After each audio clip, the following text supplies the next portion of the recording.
Peace, family. Y'all know who it is. It's Bakari Lumumba, back once again, the progenitor of LumumbaSpeaks.com, a Black empowerment initiative where we believe we could gain a competitive advantage by always betting on Black.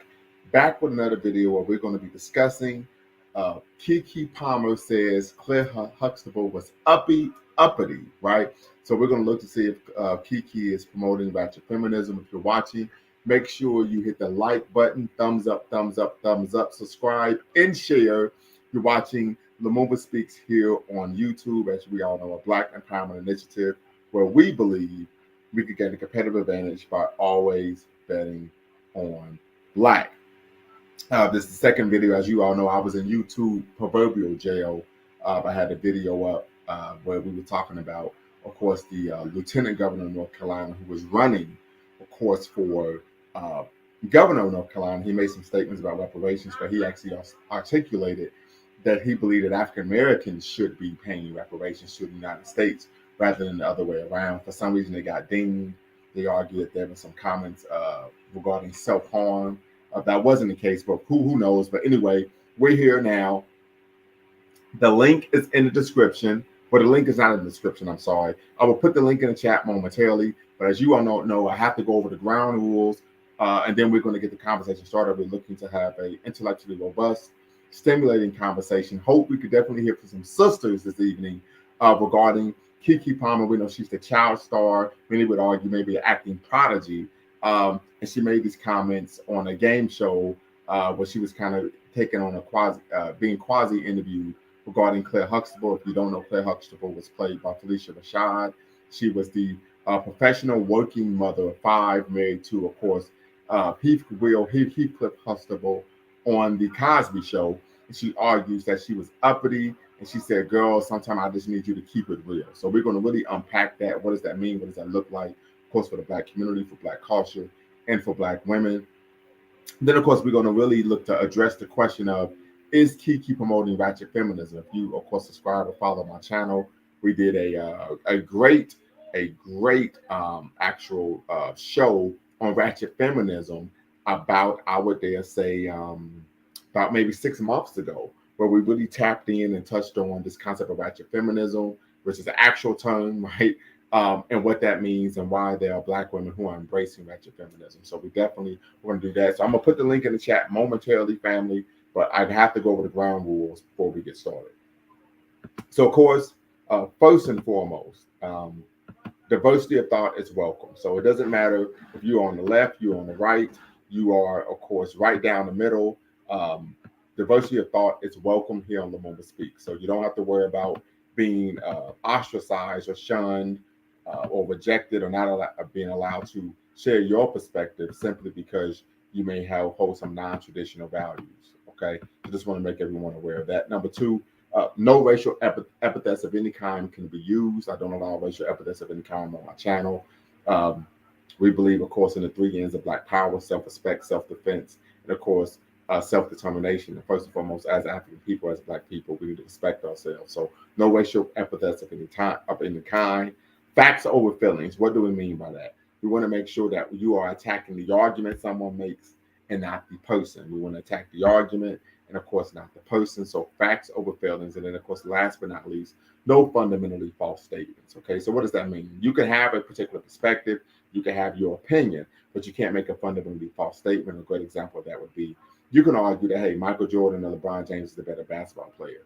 But if you were to state that LeBron James only won 1 championship, that would be a fundamentally false statement. And of course, I will hit the buzzer, the proverbial buzzer, and stop you. And then, of course, not allow that opinion to continue. This is my channel. And of course, I want to make sure that the information that's being disseminated on my channel is factual in nature. And then last but not least, I think everyone needs to know that here at Lumumba Speaks, we do not seek to exonerate nor vilify, right, anyone or any position, but simply we seek to challenge conventional wisdom and re-examine what has previously been held, accepted as fact. So let me say that one more time. Here at Lumumba Speaks, our mission is not to exonerate or vilify, but to challenge conventional wisdom and re-examine what has been previously accepted as fact. So with that being said, I'm going to open up. I'm going to put the link in the chat. I see we have some comments already. here, and then we're going to get the ball rolling. We're going to Keke Palmer. Her comments that Clair Huxtable was uppity.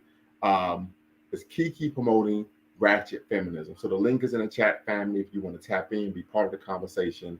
We're having a conversation. We're going to Keke Palmer. We know the child star. She was in the great movie Akilah and the Bee. I can actually recall watching that film many years ago.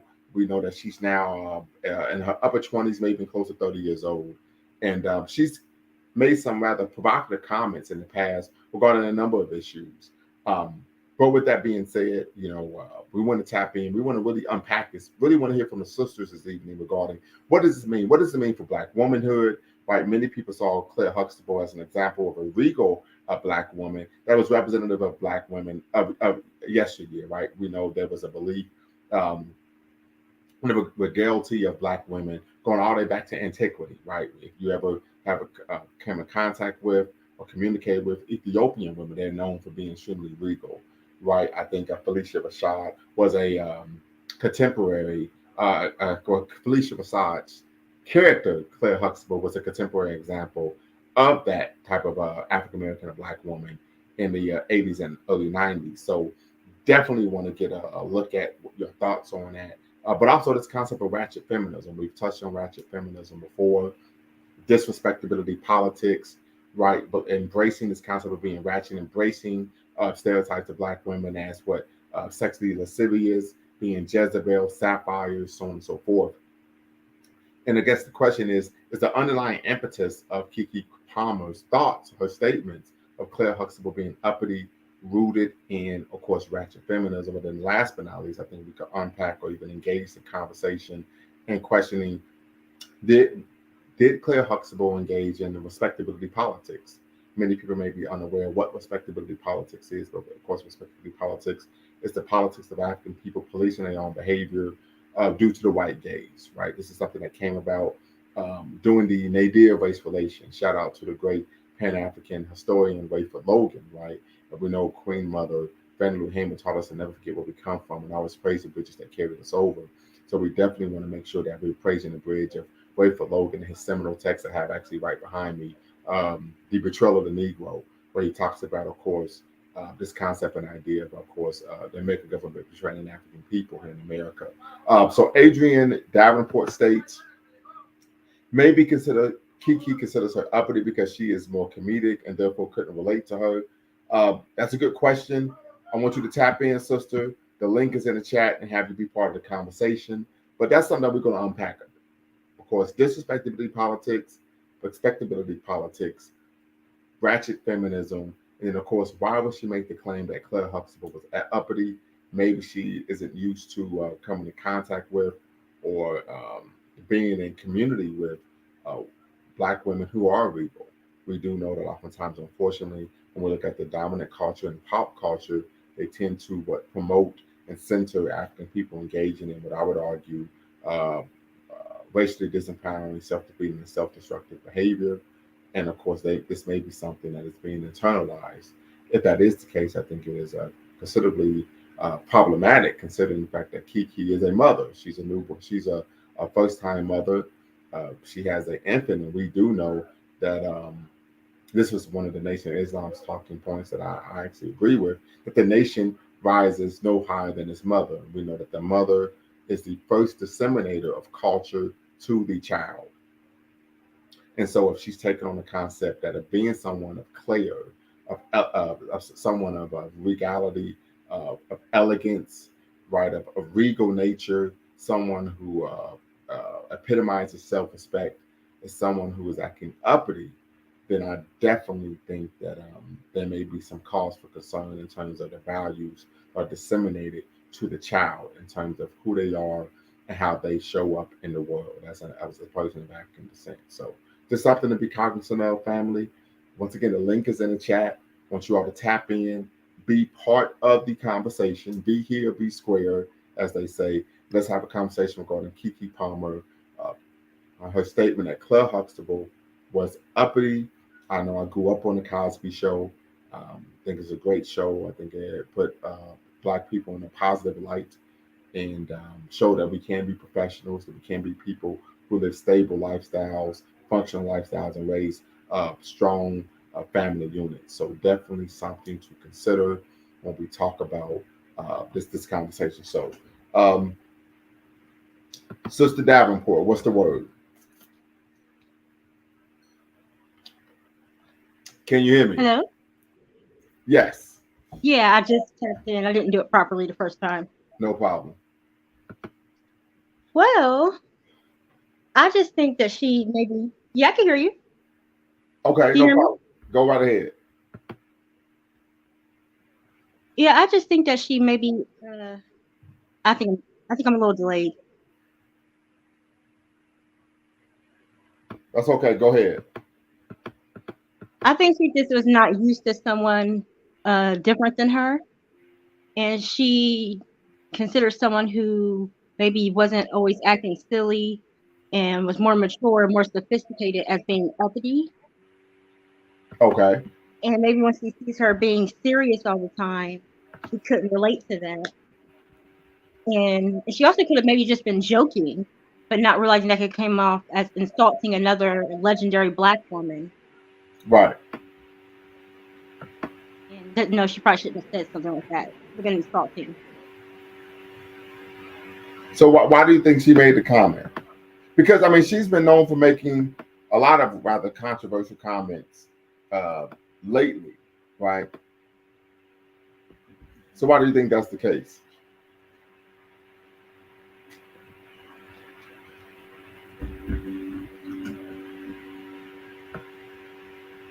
I think maybe she feels pressure as the host to stay, to stay kind of funny and to make the show interesting. And she was just probably trying to be humorous.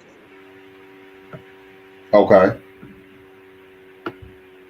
Okay. That may be a possibility, but then the question would be, but once again, why take shots at another black woman? I mean, I think there's a number of things that you could do to stay relevant, but to take shots at a iconic character of an African American woman, particularly in American television, um, does that move you a certain way? Yes, it makes me very upset, honestly.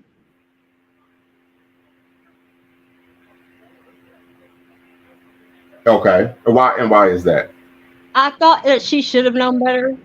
I was trying to give her the benefit of the doubt a little bit, Uh but huh. I think that that is one character of all the TV shows she should have known better to not touch. Right. Got you. Got you. So let me ask you this question: are you familiar with the concept ratchet feminism?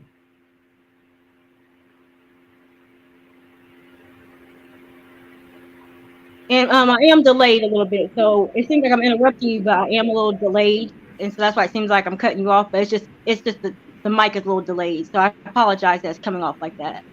And It's quite all right.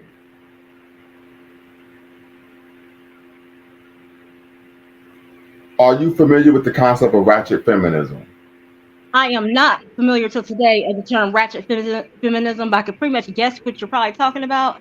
And Okay. it sounds crazy. Okay, so ratchet feminism posits that respectability politics, black people policing themselves, is extremely problematic. And so, as a result, ratchet feminism uh, articulates an embrace of stereotypical, historical stereotypes of black women, particularly the sapphire and the Jezebel. So, the black woman who is sexually lascivious, and the sapphire is the taut-tongued black woman who is extremely cantankerous in all situations and lacks any form of decorum, irrespective of her social setting. There's actually academic literature on ratchet feminism, promoting ratchet feminism. There's a great book entitled Hip Hop Feminism When Chicken Heads Come Home to Roost. It Right. sounds like a hot ass mess. Well, Um, I that may be the case. Do you think that maybe Keke Palmer is signifying or and maybe embracing ratchet feminism in her comments against Clair Huxtable, the character Clair Huxtable? I don't know what she's doing. I really don't. I don't even know how to explain that. I pretty much stick with womanist. Uh, Sometimes if I don't think the crowd I'm talking to knows what that is, I might say black feminist. Keep it simple. But I don't know what she identifies as. I just think that it just was inappropriate. I think it was a dumb move. I don't know how she thought that that was going to come off as a smart idea.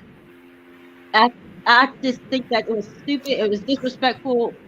Everybody knows the Huxtables are, you don't touch the Huxtables. Even people, when people were mad at Bill Cosby, they would still say separate that from the Huxtables and what it did, Right. and just everybody agreed with that. You don't Right. just no. Okay. Okay. And that's an interesting conversation because there's been a lot of people who, of course, took issue with the Cosby Show because of the allegations against, of course, Bill Cosby. We know that, of course, the actress Felicia Rashad, who played Claire Huxtable, has been an ardent supporter of Bill Cosby, irrespective of the public backlash that she's faced. We know Felicia Rashad, and that right now, I believe, is the department chair of the School of Fine Arts at Howard University. So just something to be cognizant of there. Something to be cognizant of there. I believe she has an MFA, Masters in Fine Arts. And if you don't know, a Masters in Fine Arts is a terminal degree, so it's the equivalent of being a PhD or having a JD in that field. So of academic endeavor. So just something to be cognizant of there. Um, so I think one thing that comes to mind to me is this an example of chicken heads coming home to roost? You are blowing my mind with this stuff. I've never heard of this till today. Yeah, The whole chicken let me see head, if I can grab ratchet the. feminism, just Yeah, go right ahead. I just Yeah. like I think it needs to go in the trash. I don't understand. Like what why do we need this? I'm sorry. It seems like what okay. I'm trying to get okay, I do have a degree. I'm trying to sound smart, but I'm just kind of shocked right now. Okay. All right. So we are supposed to be happy that there's this ratchet feminism. Why? Because there's a certain type of woman that can relate to this, I'm assuming. I would And presume so. so instead of trying to help these women come up, we're going to say stay there and and embrace this nonsense. And I think that that's a great question, right? That and the question is, okay, you can engage in whatever behavior you want to. This is America, right? But what are the outcomes that come as a result of engaging in this behavior, right? And are these outcomes beneficial to your person and to our community as well? So I think that's a great question to ask. I think some people would say, "Hey, I don't care." I think that may be rooted in rugged individualism. Some of that may be rooted in a person, for some reason other than another, engaging in racially disempowering, self-defeating, and self-destructive behavior. We know that we tend to find this as commonplace in our community. I don't know if you would agree with that or not, but once again, we tend to find and contemporaries to pop culture and embrace things that are ratchet, right, as black, right? Oh I think no. we could even find that I think with Tiffany Haddish, some of the outlandish behavior that she was engaging in on the red carpet. Oh my goodness. And I can recall, people were saying, well, she could do whatever she wants. She's just being black. And I said, being obnoxious, acting like you have no sense of decorum is not rooted in being black, right? And we have to stop associating negative attributes with blackness. That says a lot about what we think about ourselves. Right. So I think once again we talk about, and everybody knows I have a man crush on the late great El Hajj Malik El Shabazz, also known as Malcolm X. But one of the things that Malcolm X would Yeah. always talk about was that we have to change the negative views that we have of ourselves and our own culture. It's easy to point the finger at Whitey, and we all know we could do that until the day we die, right? Um, Right. but we also have to look at the internal enemy, and that is the way that we live, the disempowering, self-destructive ways that we oftentimes live our daily lives. Right. No, see, you know what? I wish I would have. Next time, I'm gonna research this better and try to get a better scholarly opinion on this. because I just wasn't aware if this was like an academic study. People was like loving this. Yeah, absolutely. That actually there was a sister. Like I did the show on my channel a couple months ago. There was a sister. Her master's thesis was on ratchet feminism. Oh no. Yes, I know. Lord have mercy. And we're not talking about Chloe Bailey here, right? Her Oh thesis, her no. master's degree was on ratchet feminism. So for some Oh reason, my God. and shout out to the Godfather, the late great Kevin Samuels. Everyone knows that I don't agree with everything Kevin Samuels stated, but one of the things he did state that we oftentimes find with modern women, and when we say modern women, those are women that irrespective of their racial or ethnic background, we tend to find them bucking against any type of structure, order, or systematic way of doing things, and they tend to live very chaotic lives. So I would think that anyone who would take umbrage or speak ill of Clair Huxtable's character, someone who was an attorney, someone who has a JD, a terminal degree, someone who was competitive and successful in her field of endeavor, someone who was raising well-adjusted, structured, educated, well-behaved, balanced children, right? It has a healthy family life in a healthy and a productive marriage that's problematic in any way, shape, or form, All her children by the same man. right? All her children went to college. Right. I don't know. I just I think I, though that's when you start to have you have to ask some questions like, what are you really trying to say here? Read in between the lines. What narrative are you really or agenda are you really trying to push? Right. And I would argue, I dare say I really don't tune into mainstream media at all, but I would dare say my daughter, who's 13 now, Lord have I was mercy. just about to ask you your perspective having a daughter. And I mean, we've gone over these things. You know, I talked to my daughter. So my daughter knows the difference between hip hop and rap. She doesn't have a choice because I made her learn, right? Um, Uh-huh. and one of the things that we discussed was, you know, I talked about when we talked about women in rap and hip hop, and I said, well, you know, talk to me about the rappers who promote stripper culture. And she was Yeah. able to name them in bullet form, right? Um, Uh-huh. and so I told her, I said, you have to understand that what you're hearing in these lyrics is stripper culture gone mainstream. She said, how do you know that? Have you ever been to a strip club? I said, I'm asking the questions here, not you, right? Um, but I said, what you have to understand is that what they're promoting is a very dangerous lifestyle. No different than the Yeah. rappers in the 90s and the 99 and 2000 who were signifying and romanticizing criminal activity, right? But the guy who internalizes those lyrics and then when he's sitting in front of the judge getting 45 years is now the music video, right? So just something to be cognizant of that oftentimes, unfortunately, in mainstream rap and hip hop, what the messages that are being disseminated are not actually beneficial to the black community. Right. And the thing that bothers me about it a little bit is that they're so talented and they're making it to where all of them are doing it. Like it's not just that's one person's style. All of them are doing it. Right. And And I'm going to share my screen very quickly. So since we're talking about this issue, sure. because I shared this with my class last week, but we can see here the difference between rap and hip hop. And we know the great MC KRS One stated that rappers spit rhymes that are mostly illegal. MCs spit rhymes to uplift the people. And as you can see here, we have on the rap side, which is of course representative of the motif of Jay-Z. We see, of course, the gunplay. We see the popping of the pills or narcotics. We see the woman representing, of course, sexualized being here. But on the other side, we have, of course, an individual who is representative of Nas, and we see, of course, Black Power. We see the Yeah. breaking, which is one of the core tenets of hip hop, the subculture of hip hop. And then, of course, we see Malcolm and, of course, Martin there. So, and we know Nas is known as stating in one of his songs that rap became a version of Malcolm and Martin, right? So, and we talk about the difference between rap and, of course, hip hop that you can see here in hip hop culture. Of course, it didn't cost anything to be a member of hip hop culture. Uh, to be Right. what was important was to be the best lyricist, to be socially conscious, to preserve the culture, and then of course you earn Yeah. respect. But of course, in rap, you know, there's a This is a record business. The goal is to sell records, make hits, create stars, and win awards. So just something to be cognizant of when we talk about the difference between rap and hip hop. And one of the things that we hear a lot of people say nowadays is that in order to be a successful MC, Love Ash says, "Do you have a clip of it?" I got a clip. I'm kind of worried if I do play it, maybe I would get blocked or get a strike on my channel. But I will see if I could bring that up.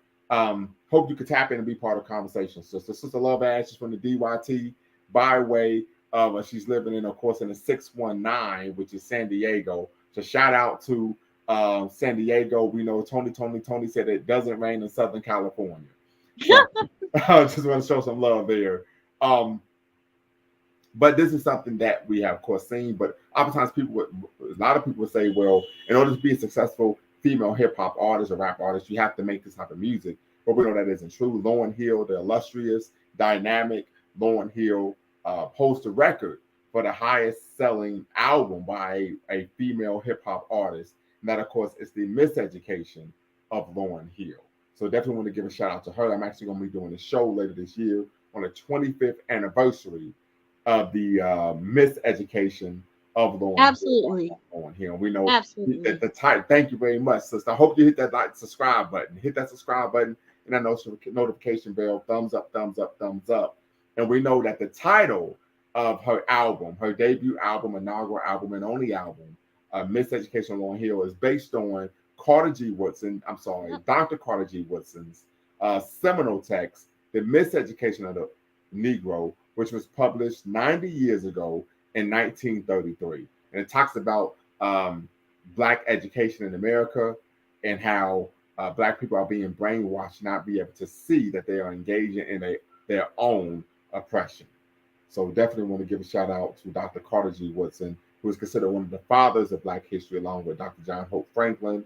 We know Dr. Carter G. Woodson got his PhD from Harvard University. So definitely. So let me see if I can find a clip of Keke Palmer going ham on Felicia Clair Huxtable. Let's see here. Did you ever see the clip of Nicki Minaj bowing down to Lauryn Hill? I did not see that. Yeah, she went when she got to meet her for the first time. She got on her knees, face down on the floor, and bowed to her. Yeah. Lauryn Hill was the real deal. Absolutely.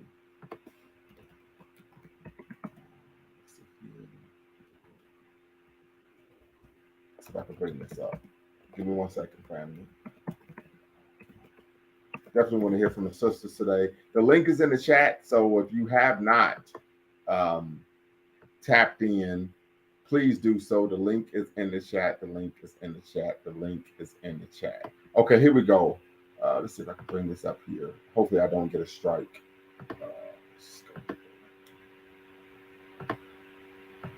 Okay, I think you all can see that, yes? Oh, man. Yeah, it's not.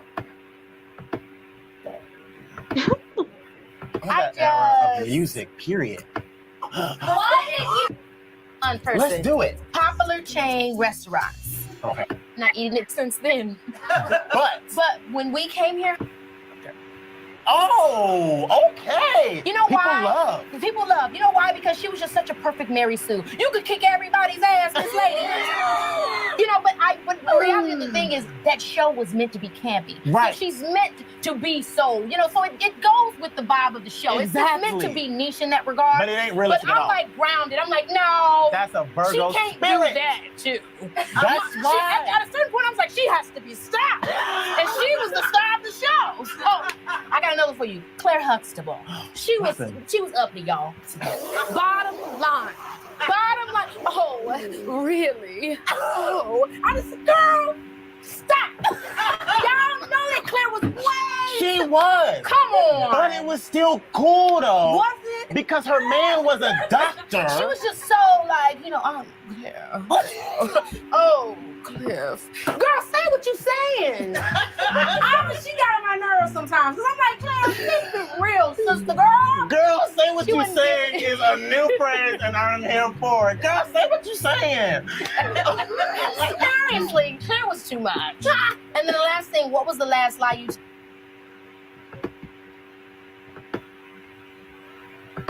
So there you have it. That's the clip where she's, of course, speaking ill of Clair Huxtable's character. One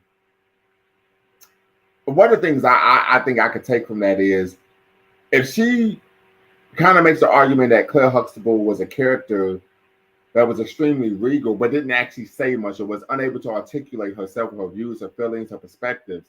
Because she hadn't actually watched the Cosby Show, because Claire was extremely articulate, extremely well versed, right, and a very clear and conscious communicator. So I can't follow that logic regarding She her made being. herself look ignorant.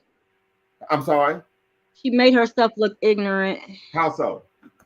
She said made some. She said she's made it seem like she never she didn't have much to say. Like she couldn't understand anything Clair Huxtable was saying. Like she didn't have much to say. Like, oh my God, it takes too long to say something, or like. Right, which of course we know if you watch the show, I watched the show growing up and still watch and read. I'm surprised because you would think she appreciates this Black image that she's a working actor. Exactly, and we know that's a great point, Sister Love asked, because we know historically Black women had to take what racially demeaning, stereotypical roles as what mammies, think of Gone with the Wind, right? Hattie McDaniel, or roles where they were playing the role of someone who was sexually lascivious. So you think, once again, great point, that as an actor, she would respect someone who was able to provide Black women with a image and a character in which they did not have to play a racially demeaning role as a superstitious, overweight mammy or a Black woman who was sexually lascivious and hot in the pants. So strange, extremely strange. My opinion is maybe she's doing this to keep attention. Maybe this was tongue in cheek. But as the sisters would say, sometimes, girl, you just go sit down. You just need to go sit down somewhere, right? Yeah. I do think she is being comedic and trying to be funny. Because I do love Keke, and she's broken some historical records herself. But just no. So, Sister Love Ads, I hope you could tap in, be part of the conversation. Once again, I'll put the link in the chat if you want to join in, be part of the convo. Of course, we're centering the perspective of the sisters today. We know we're looking at sisters in the struggle. And we know these are some of the issues that oftentimes Black women deal with in this society. And we could dare say the world. We do know that, of course, anti-Blackness is ubiquitous in nature. But oftentimes that if Black women aren't willing to play the role of someone who is ratchet or sexually lascivious, they're seen as not being Black enough. A great example of that would be, of course, the former Black female leader, the Black Eyed Peas, right? The record label told her that she was not Black enough because she wasn't willing to signify a artist as an artist who was sexually lascivious. They replaced her with Fergie, I believe that's her name, the white woman, and they began to make music that was more sexually suggestive in nature. So we do know that Black women tend to, unfortunately, walk a tightrope where if they aren't engaging in stereotypically ratchet behavior, they're seen as not being Black enough. If they tend to have any level of self-respect, they're oftentimes seen as approved and discarded, particularly in terms of the mainstream media. So any thoughts on that, Sister Davenport?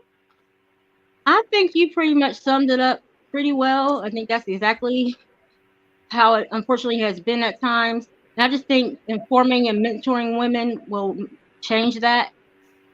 And I don't think ratchet feminism is a solution. And I'm going to do some more reading and research on that garbage and make sure I'm not jumping to conclusions. But it just sounds ridiculous. And you doing things like this and educating people, I think is part of the solution. And good job, bro.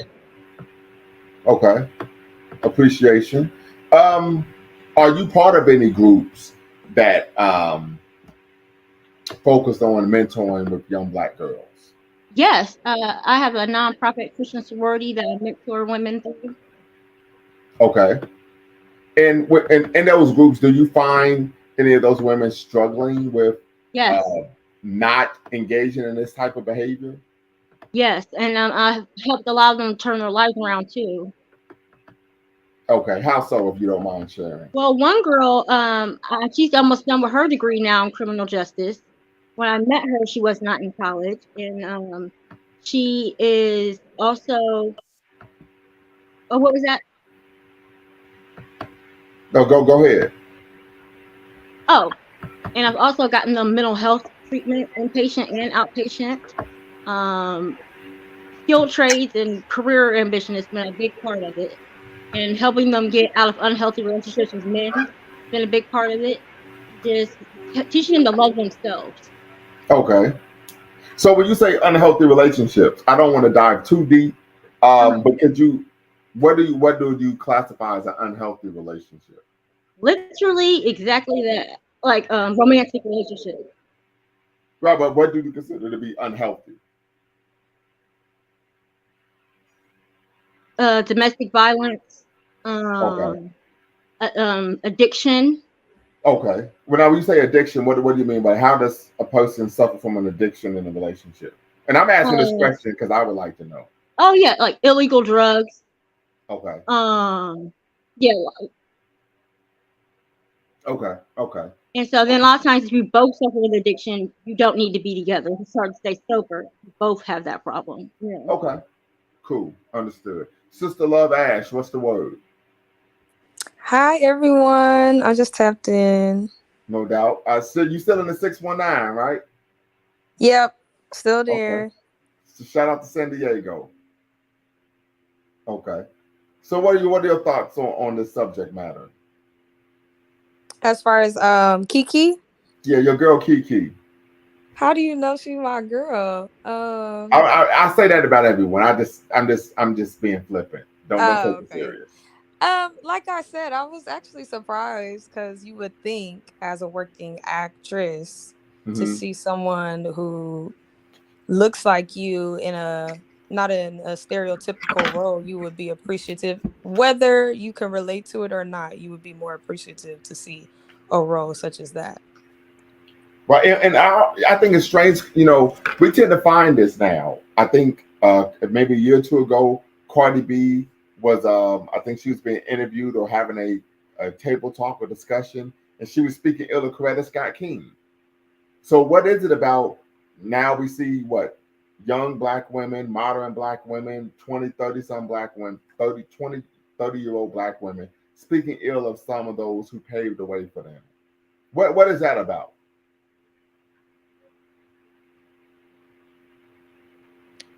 I would assume like just not being knowledgeable, like lack of understanding.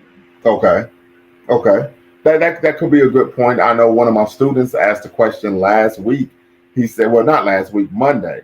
He stated, why didn't black people fight back during slavery? And I said, well, we did. What are you talking about? Right. So that would be an example of not being knowledgeable of actual history, culture, so on and so forth. But I think one of the major talk issues here is that when we are disrespecting ourselves, right? Then what do you expect the dominant culture to do? They said, well, if you feel that way about your own people, then don't look at us.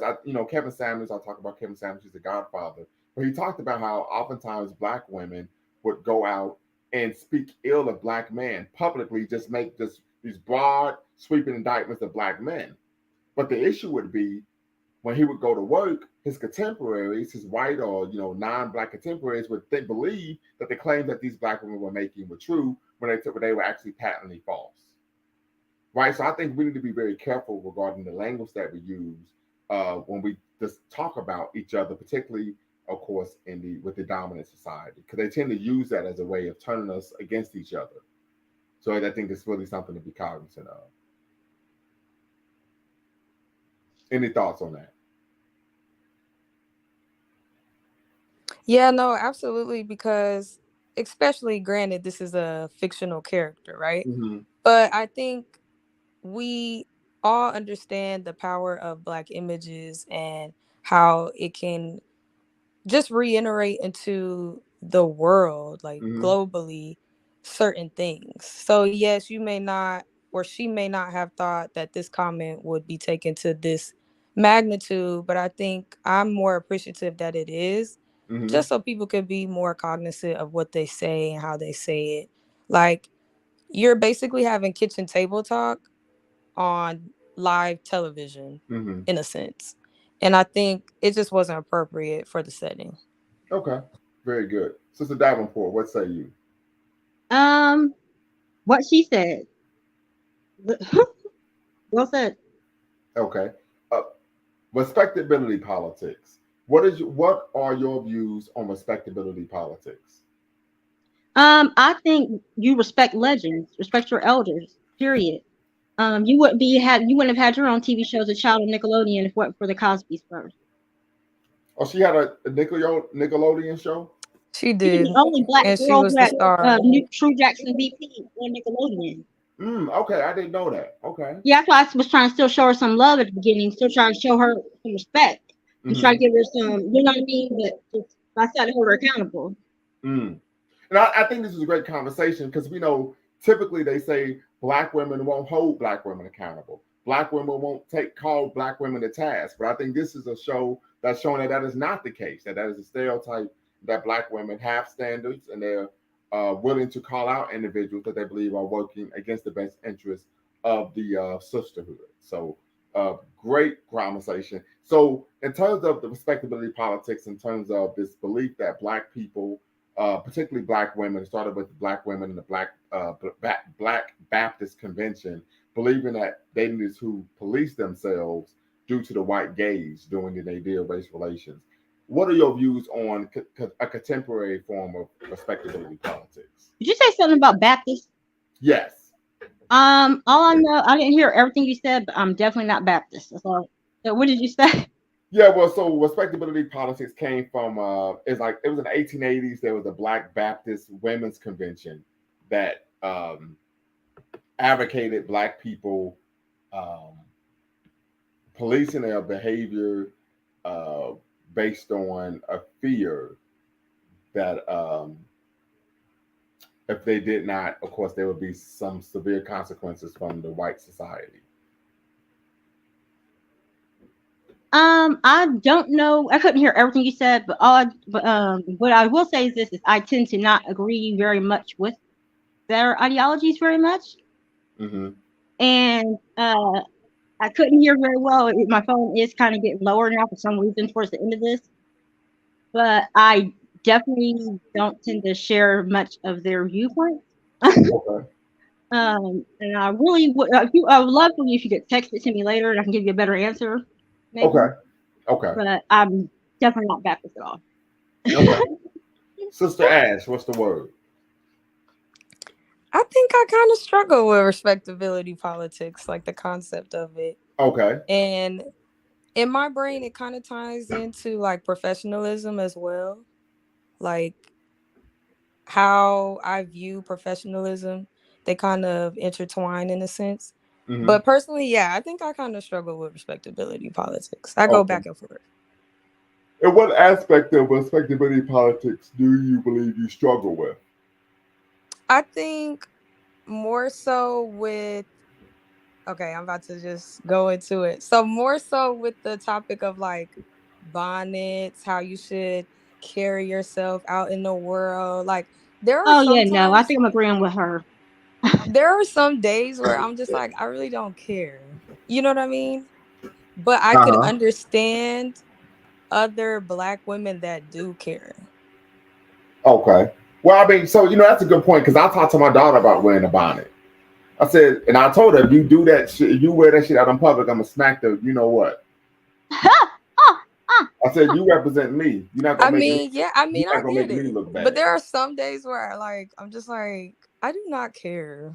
I get it. Yeah, I think I know what you're talking about now. No. But I don't teach my daughter that due to having a concern about what white people think about her. I teach her that based on part of the ethos of the Nation of Islam, which is that you should always have pride in your appearance. And that's where I kind of feel like the professionalism No, aspect kind of plays a role into it. Weird. No. Now, when you say professionalism, what do you mean? Like, okay, how can I articulate this? Like, okay, so for example, you said that she represents you. Like, there's just a certain sense of, that's why I don't really want to call it respectability politics. It's just a certain sense of like how you carry yourself into the world, which Self-respect. which also ties into professionalism, like whether you're a student, teacher, or whatever. Mm-hmm. Okay. Oh. Got you. Yeah, that's a great point. Great No, I point. get completely now. I remember, yeah, no. No. I remember I got once she started talking, I could hear a little more what she was saying. For some reason it went out. But no. So no to what? So what are you saying no to? When you asked me earlier about what you was trying to ask me about the Baptists and the respectability politics, yeah, no. So you don't believe in adhering to respectability politics. Like what? Like I got to like cover my hair, or I kind of wear like only dresses or something like that. Or No. I We're remember not you used talking to say about. you. And I remember you used to say like you didn't shave because you don't have to have a clean cut just because it meets a certain expectation of Well, uh no. I don't shave because I would get razor bumps. But I shut up. mean, Like just different things that you have to have a certain way you look to meet certain people's cultural expectations, right? or Now, yeah, that would be an example of that's respectability. what I was trying to say. I was trying to find Yeah. a way to get it out. You know Okay. what I mean? hmm Yeah, no. Okay. So what about self-respect politics? What did you just say? What about self-respect politics? Because what we tend to find is we tend to find black people taking a rather extreme Like type you say of self-respect politics? perspective on this, to where okay, if I'm not going to engage in respectability politics, then I'm going to go on the absolute opposite end of the spectrum, and I'm going to engage in behavior that is just completely outside of the norm and lack any sense of decorum whatsoever. Oh, A great I example of I that would just be don't recommend that. Period. Just because it's just not safe. It's not fair. It shouldn't be that way. It's sexist. Like, you know what I mean? Like I don't recommend just walking down the street in thongs. Uh, again, it's sexist and it's not fair. But like, I don't think a girl should just walk down the street wearing nothing but a thong and a bra. well, Just because. hold on now, hold on Okay. now. I'm not messing with you, right? I But mean, but bag 76176 says, "Don't forget pajamas in public." Yeah, we're going to touch on that in a second. I don't know if women were walking around wearing swim bikinis in public. I don't know if I would be against it. I bet you wouldn't. Oh man, all right, that's a joke. We gonna keep it I cool. know. Keep it cool. So yeah, And because also, I know you go wouldn't be ahead. against it. Go ahead. I'm done. So yeah, bag 764 states, "Don't forget pajamas in public." We know this was a major issue. We know that Monique, the comedian Monique, she starred on, of course, the sitcom The Parkers, where she came out and told the sisters, and she actually was seeking to admonish and correct them while showing love, saying we're better than this as black women. Don't go to the airport. Don't go out in public wearing pajamas. And of course, she received death threats from black women. So let's unpack that as well. My mom used to tell me that. But so let me ask you this, and this is the Sister Love Ash. We don't believe in respectability politics, but what the HE double hockey sticks is up with people wearing pajamas in public? Like, what's really good there? Pajamas. Okay, so I'm a bonnet warrior. I'm not a pajama warrior. Um, I don't know what the pajama warriors are doing as far as that goes. I'm Pajamas. So against it. people are going out in public wearing their pajamas. I'm against it. Okay, I understand. I'm against it, but I think Why? Okay, why are you against it? there's a particular race that does it a lot. I And can what say race is that? we all know what race that is that wears pajamas all the Come on now, time. They go to come on, Walmart. sister. Hey, you're on Lumumba Speaks. I'm gonna need you to make it. You know, white people always wear their pajamas. Like I Actually, don't get no. how. I've only seen black women wear pajamas in public, literally. Listen, and I I have actually have not never seen a seen a specific black race. woman I in saw her a lot of people pajamas. That's doing why it. I do not believe it. I have to see it to believe it because I always see black women in their bonnets. I never see a black woman in full pajamas. I'm about to show you a clip So right when people be saying it, I'm like, I have never seen that. now. Yep. I remember when I first started college, I was at a community college, and there were black women first day of the semester showing up in class in their pajamas. when I was in high school, I'm not saying it uh, don't happen. it I'm was just like a like, I just ain't style, never seen it. and they would wear clean pajamas to school. It Yeah. wasn't predominantly white high school, but as far as like in the grocery store, I saw people of all ethnicities. But my Yes, like mom said they used everybody to be tell putting her on going their there like pajamas you might try in to the get grocery attacked or store. assaulted if you wore pajamas in public. And then the judge would like be like, "What was you wearing?" Brother Bag 76 first. I hope you could tap in and be part of the conversation. Link is in the chat. So Ayanna Van Zant came out. She spoke out against this issue, and she received death threats as well. And she said that Black women were out of control. What did you all say to that? Ayanna Van Zant. We know Ayanna Van Zant. She did some brilliant work on the TV show Fix My Life. You know that she is of course a good friend of well at one point was a good friend of course uh, um Oprah Winfrey. And everybody's a great friend of Oprah, right? But what are your thoughts on this? Do you think that Black women are facing unfair scrutiny, or do you think that the scrutiny that Black women are facing is just in society? Not just, it's just reality. You're always given more harsher scrutiny for everything. Okay. Could you give an example? For our whole appearance, it's always more critically attacked, period. Could you give an example? I remember we had there was this petition on I think like change.org for Disney World was trying not to let this Black girl keep her locks. Mm. And I think it was like the first year I was at Wright State maybe. And yeah, always got they said it wasn't neat or professional. Got you. And the Black woman in the military, you know, we have a mutual friend Donisha Kari. She was in the military. Like they always Black women in the military always are struggling with their hair. So, you know, I was in the military as well, but I would argue that the Black women in the military struggling with their hair has to do more so with Black women being uncomfortable with their hair rather than the military. No, it's because the requirements the military had. They make you have to have was it. in the service. Oh, duh! I forgot you was in the military. I Yeah. forgot. My bad. And so, like, I And know you have to have it only slicked back. No, that's not true. You can wear an afro. Oh, they can? Yes, they can. They can even wear cornrows. I'm trying to remember what The women can. The women can. The women can wear an afro. They can wear cornrows. They can wear sister locks. It just has to be of a certain length. I'm trying to remember what somebody told me. I guess what it is they can't wear as much diverse things maybe or what it was. I can't remember what it was. It was in a I think it was in a documentary I watched might have been Dr. Keith's class. I can't remember.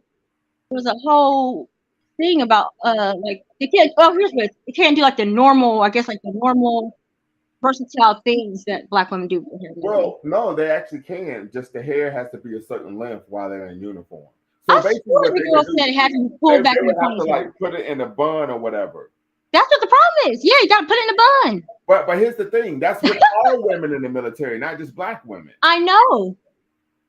So that is not a situation that is specifically targeting Black women. When no, I'm not targeting Black women. That's difficult. Huh? No, but yeah, I knew what I was talking about, dude. That is difficult. Now this might be something you don't know about. How so? How was it difficult? How is that difficult? To just put your hair in the bun? Yeah, my daughter does it every day. Oh, I can't go here. I can't do it. Yeah, I'm asking and my daughter's never. She's always. It's not that your hair is natural. It's not that your hair being natural is the problem. No, dude. It's not that your hair is natural is the problem. So what's the problem? I can't put my hair in a ponytail. Okay, but you don't have to put it in a ponytail if it doesn't exceed a certain length.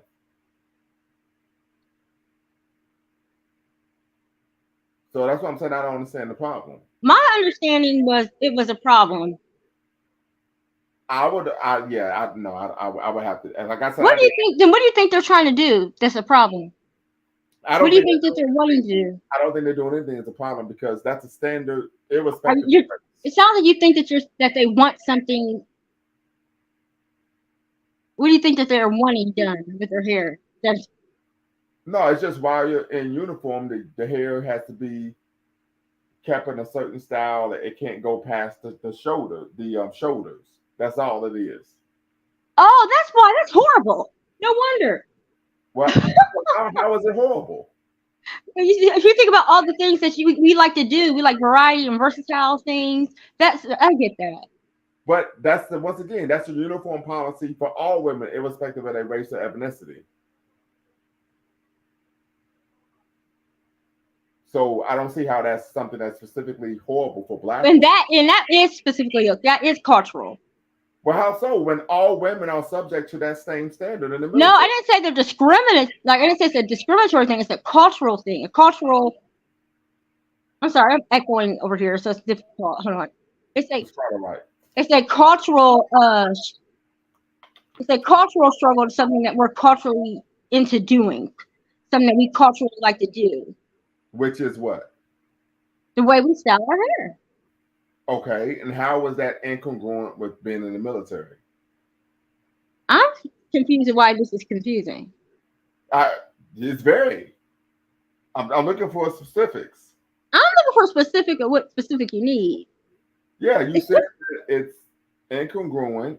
It's a problematic in terms of a cultural issue, and I don't understand what's the issue. How is it? I'm trying to. Here's what I'm trying to figure. I'm trying to figure out what it is that you think that you said black women are uncomfortable with their hair in the military. Yeah, I think black women are just simply uncomfortable with their hair. Period. In the military and out. Really? How black so? women are always wearing weave and stuff. Oh, that's why you think I'm talking about weave. That's what I knew there was something I was missing. I'm not talking about necessarily weave. Yeah, most black women, and you know me, I don't date black women unless they wear their natural hair. Right? Oh, I actually didn't know that. I knew you date girls who wear relaxers. No, I didn't know you date girls who wear weave. I don't do none of that shit. I don't even find straightened hair attractive. No, I knew that you didn't date girls who straighten their hair. But I didn't know you wouldn't date a girl who had like the Marley hair. Like if she had a big Marley fro, I didn't know you wouldn't date a girl who did that. No, I said I only date women who wear their natural hair. I don't care if she has an afro or not. It just got to be her hair. Okay, yeah, and that's a major issue that we know black women have is wearing their own hair. I wear my own hair. I know, but we know globally on a macro level, black now women, that I agree with globally, yeah. Yeah, we know this is the case. In fact, going back to Kevin Samuels. But I also think it's not necessarily because we're uncomfortable. I think we also like diversity.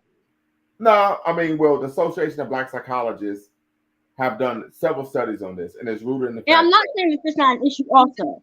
No, it's rooted from a psychological standpoint on a macro level in terms of self-hate. I just don't think every black woman is like that. There's a belief in our community that our own hair is unattractive. That what hair is unattractive? Our hair is unattractive. This is a reality. And I'm not going to take that away. I'm not going to say that's not accurate. Clearly, there's a beauty issue in our community. I'm not going to act like it's not. But I will say I think that it is changing. That there are people more embracing their natural beauty. But I'm not going to sit here and act like that there's not an issue at all. Yeah. And I'm going to stop because I'm echoing like crazy over here. And it's just getting ridiculous. Quite all right. But it's a major issue. And we know, as I mentioned, it is a major issue. Kevin Samuels, when he talked about, hey, brothers want sisters to wear their actual hair, not weave and all this other stuff, they accuse him of being gay. Who's accusing who of being gay? I said when Kevin Samuels, he had a live stream where he talked about that the majority of black men actually want black women to wear their natural hair. They started saying he was gay. No, you just want a woman to wear her own hair because you gay and you want it to be like. Oh, that's so dumb. I'm sorry, that's so ignorant. So, this is the reality. I mean, I've had women curse me out because I told them I wouldn't date them because they wore weave. And I'm like, how could you expect me to like you when you don't even like yourself? Oh my gosh.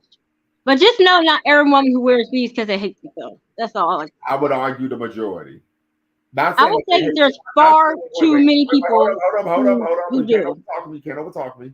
Not that they hate themselves, but they have issues with their own natural beauty.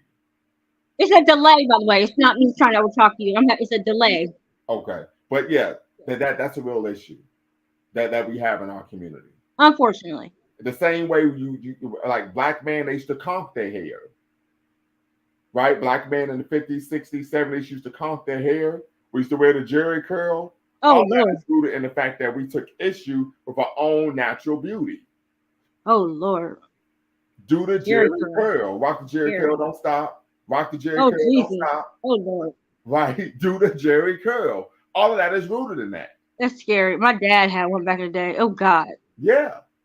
I want to change the texture of my hair because I don't like the texture of my hair.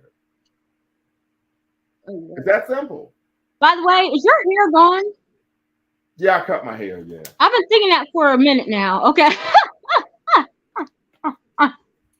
Yeah, I cut my hair. It's been a while since I've seen your face to face. Right. So I just think these are some issues that oftentimes many of us, it's hard to come to grips with, right? Many of us don't want to have to accept that this is a reality in our community. But I do think that if we and also it's different when you were raised a certain kind of way and you're around other confident women. Right. And so you want it's like you don't want to take away from the fact that there are women who struggle with that. But you also want to make sure people know that there are black women out there who do love themselves and Right. who do just like diversity. So I don't want to take away from the reality of that issue. But here's the other thing. Here's the other thing. I've dated women who wear diverse hairstyles, but they never wore a weave. They would change. No, that's what I'm saying. But they never wore a weave. So you could be diverse in your hairstyle and still not wear fake hair. No, you can, but I'm saying I just want people to know that while that is an issue, a real serious issue, there are some people who do that and they do not hate themselves. I would disagree. So really? Yes. Deep down, they have a psychosis with their own. Even if it's 90%, you don't think there's a 10% of black women? Once again, I believe that deep down, when a person is engaged in that type of behavior, same as we see some black people, including black men, wearing blue eye contacts, they have a psychosis with their own version of natural and self-love. And so if I wear my fro 300 days out of the year and wear weave 65 days out of the year, I hate myself.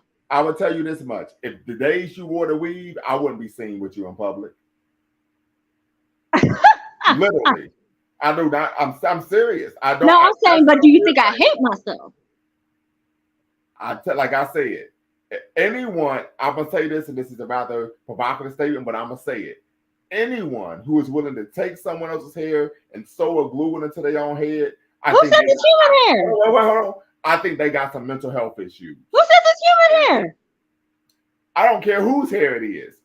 Who says it's hair at all? Whatever it is, I think that person has some mental health issues. Oh, Lord. Straight up. I do. I think that the person is mentally ill in some way, shape, or form. They have some issue with their own person and an inadequacy with their own person if they're willing to buy something. And then what if I do it for lock extensions? Huh? What if I do it for lock extensions? I've met some people who wore lock extensions. Hey, let your hair grow, little homie. I just don't get it. It's never been my thing. And one part of it is growing up, my mother my mother always wore her natural hair. And that's fine, but do I hate myself? That's normal for me. And I get that, but do I hate myself if I get lock extensions? All I know is I won't be seen with you if you do. That's all I'm saying. That's how I am. Literally, I've turned down several dates with women. Oh, you wearing fake hair? You ain't gonna see me. And that's fine. I just don't like the whole thing that everybody hates themselves. Well, I mean, like I said, there's significant scholarships. And I do agree that is a lot of people. I'm just saying that even if it's a small number, some people don't. Well, I mean, there's always an exception to the rule, but I like to deal with the majority, not the minority. All right. Yeah, there's always an exception to the rule, but I like to deal with the majority, not the minority. That's all I can say to that. But it's not my cup of tea. It doesn't work for me. And I love that too. I love that that's not your cup of tea, by the way. I think that's beautiful. Yeah, and I've been that way since I was a child. Literally. So anything fake, we got to keep it moving. I can't rock with you. Because if you have inadequacies with your own person, ain't no way you gonna think I like you. I know that. Yeah. And you know I've done work in community mentoring, so on and so forth.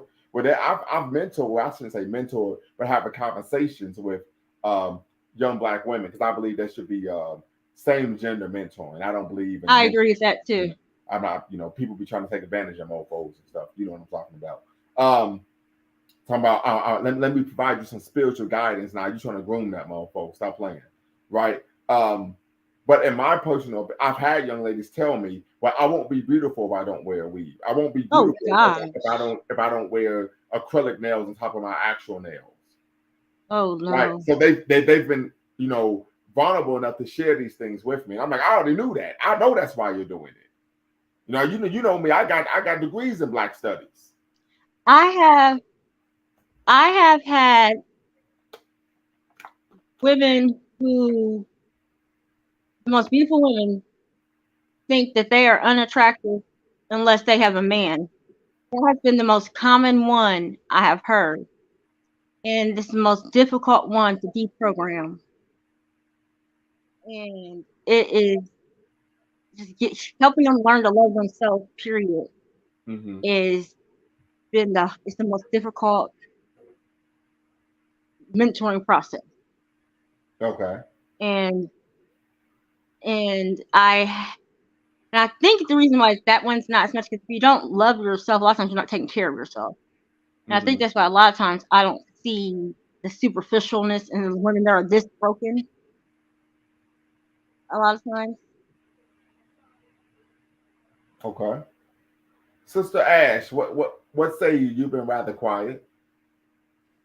Um, so I'm gonna go back to the question. I believe you asked like in what ways um black women are scrutinized. Yes, ma'am. I think a lot of ways that we feel scrutinized can be tailored to other women at mass. I think it just Yeah. feels like it's a feeling. It just feels like everything gets piled on us, and I'm sure you can relate as a black man. But I think Could you give an example? one of the examples like she gave would be like relationships, career, like feeling of inadequacy, or if you do get a role in a certain job, just feeling those microaggressions that you feel in the workplace, that you receive in the workplace, Okay. play into the continued scrutiny, things of that nature. Okay. I could definitely agree with you in the workplace. Yeah, that tends to happen in the workplace. So yes, I understand where you're coming from. But go right ahead. I'm sorry. I apologize for cutting you off. Oh no, it wasn't a cutoff. But yeah, I think outside of the workplace, just life things, it just feels, it's a Mm-hmm. feeling like it just feels like we get scrutinized for every little thing. And I think I spoke about this on a few lives ago on your channel.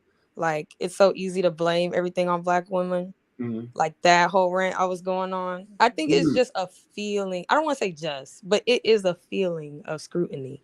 Oh, But and I could I'm go glad you to brought that up. I'm glad you brought that up, and we're going to unpack this. So black women feel Mhm. that they're being blamed for everything. So let's break this down. Um, we do know that black women, and I'm not saying you two, because I've never heard you all say this, but there's a narrative going around that black women are the backbone of the black community. That's a narrative that's been running for cycles in the Okay. mainstream media. We've also heard, we do know that 80% of black children in America grow up in a female-headed household. But we do know that more often than not, those children that grow up in a female-headed household end up in prison, parole, or in jail. Um, so I think you have to take a look at whoever is the person making decisions, the person who's what leading the ship is the person who should receive the criticism when things go awry. So I think that may be why we're finding this type of criticism taking place towards black women. We know I've seen videos of black women going on platforms and stating that black women have the ability to take white supremacy throw it in the air and create black girl magic, right? So this belief that black women are magical, right? And so as a result, expectations are raised. And then, of course, when things go awry, there's people tend to take umbrage with the fact that they're now being criticized for what poor leadership, poor outcomes, so on and so forth. I can recall once again, and I'm gonna say this for the umpteenth time, I'm gonna reference Kevin Samuels to where on his channel there was a situation where the young woman was a single mother, and she talked about, well, if my children turn out to be miscreants, for lack of better words, I'm paraphrasing here. She said, if my children turn out to be miscreants, who should get the blame? And he said, you, because you're the person raising them. And irrespective of what society says, you're the one who creates the values in the home. And she was like, oh, right. So I do think that oftentimes, unfortunately, there are some black women in society who operate outside of this belief that they should be held accountable for their actions. And so I think that plays a role into why you see people piling on in terms of the criticism of black women, because they're tending nowadays to engage and actually perform behavior as if they are beyond reproach. I often wonder why. I've heard that a few times. I always found it so interesting that the absent parent does not get held responsible for their lack of parenting. I was just about to say that. Yeah, and I've always found that really interesting, that is their failure as well. There's a reason why two parents are needed, and oftentimes hold on. Well, let me. Is fathers are so critical to both genders, and I agree. especially men, but for women as well. And what I've learned is boys do not, once they get older, they do not relate to the mother. They relate to other men. They don't and so then when they get into the community, and that's who they're going to go to. They're going to go to the next men available. And that's the thugs in the streets, or whoever the next closest men are. No matter how stellar. Stanley Tookie Williams, the co-founder of the Crips, his mom was a decent woman. Right. There was no man. The men were in the streets. Right. So this is what I'm going to say, that, and I agree with you. You know the situation with my son, how I have to be in court fighting all the time to get I know. You went through some mess. I know. But the issue is nowadays, now back in the day, Stanley Tookie Williams, I actually have his memoir behind me, Blue Rays, Black Redemption. Yeah, I read it. I read a lot about him. Great read. Give me some virtual spirit fingers, okay? You know what I mean?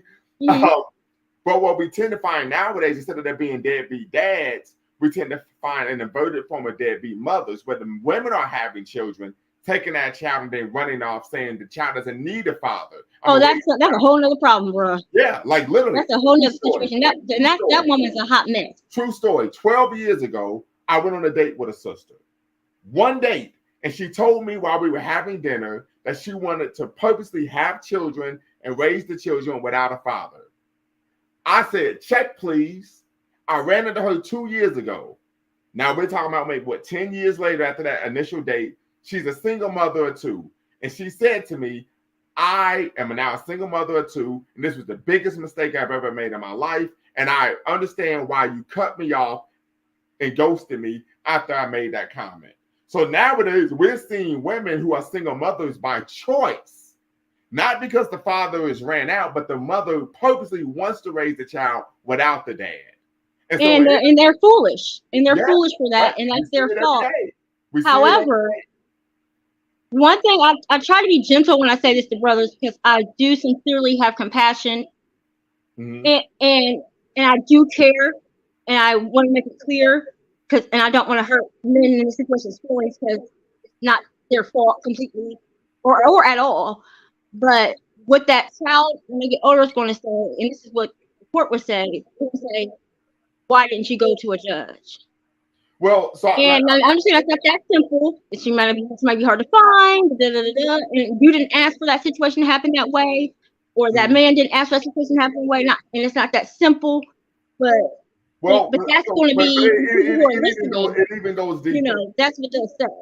It even goes deeper than that, because you could go to. I know it goes deeper than that. You could go to a court. You could get a court order, and the woman can still choose to not abide by the court order. And I know, and there's some ratchet chicks.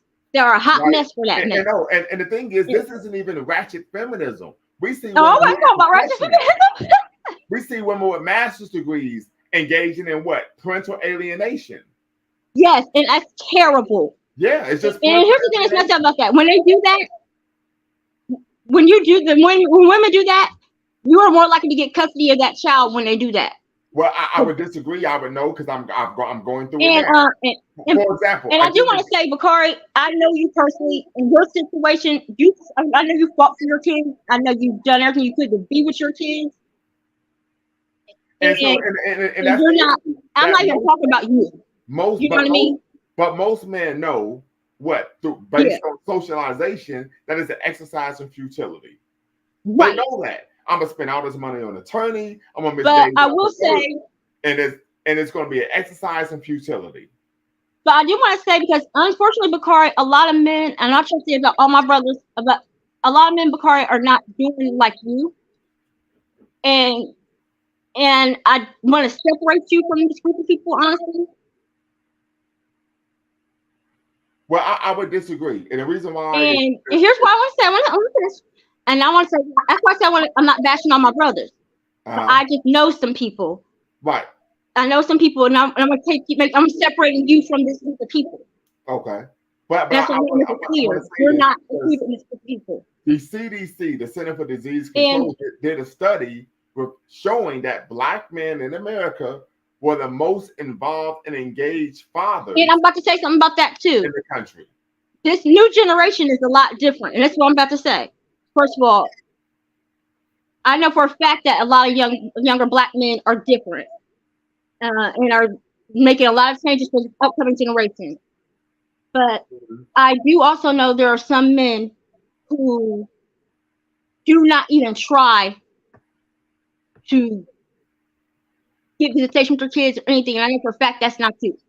And I want to make that clear. I know for a fact that's not true. But I would argue. Hold on.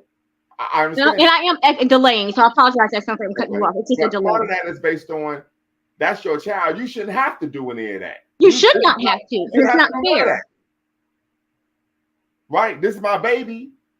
Hey, bring him over here. I'm gonna do XYZ. Right? So once again, most men know, irrespective of race, it's an exercise in futility.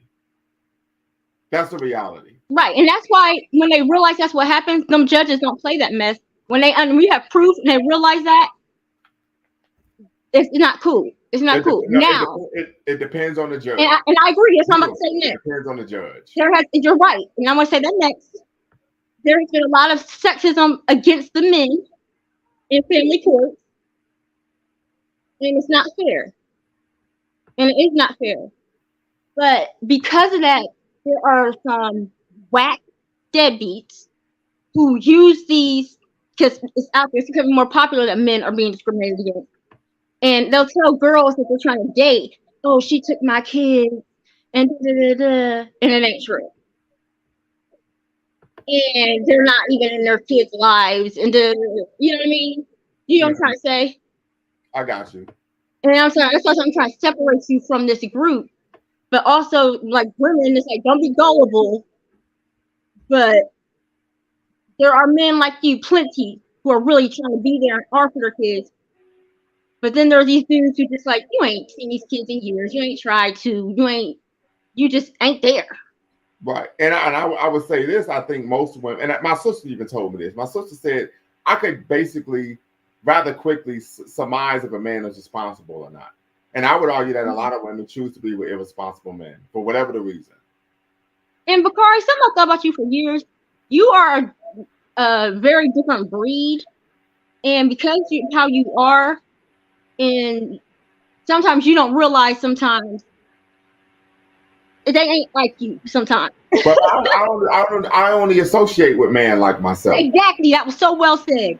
That was so well said. I don't know the man that you're speaking of. I don't, exactly. I don't see him out, That was perfectly said. That's exactly what it is, Bakari. Okay. Sister Ash, your thoughts. Okay, so and that's how I feel like I only associate women like me too.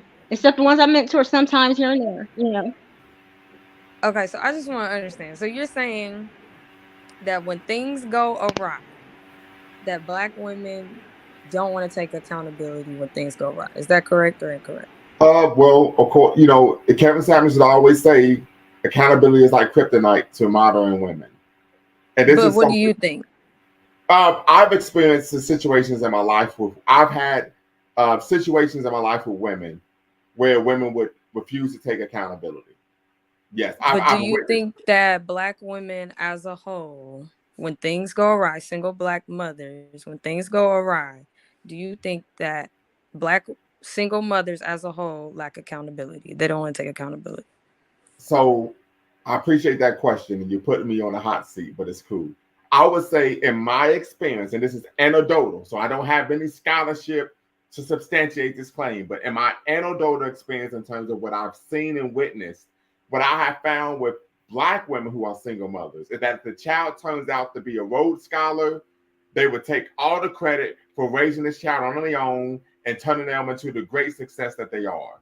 But whenever the child becomes a dumpster fire, their life becomes a dumpster fire, they will try to blame society or the father not being involved. That's what I've seen in my own personal lived experience.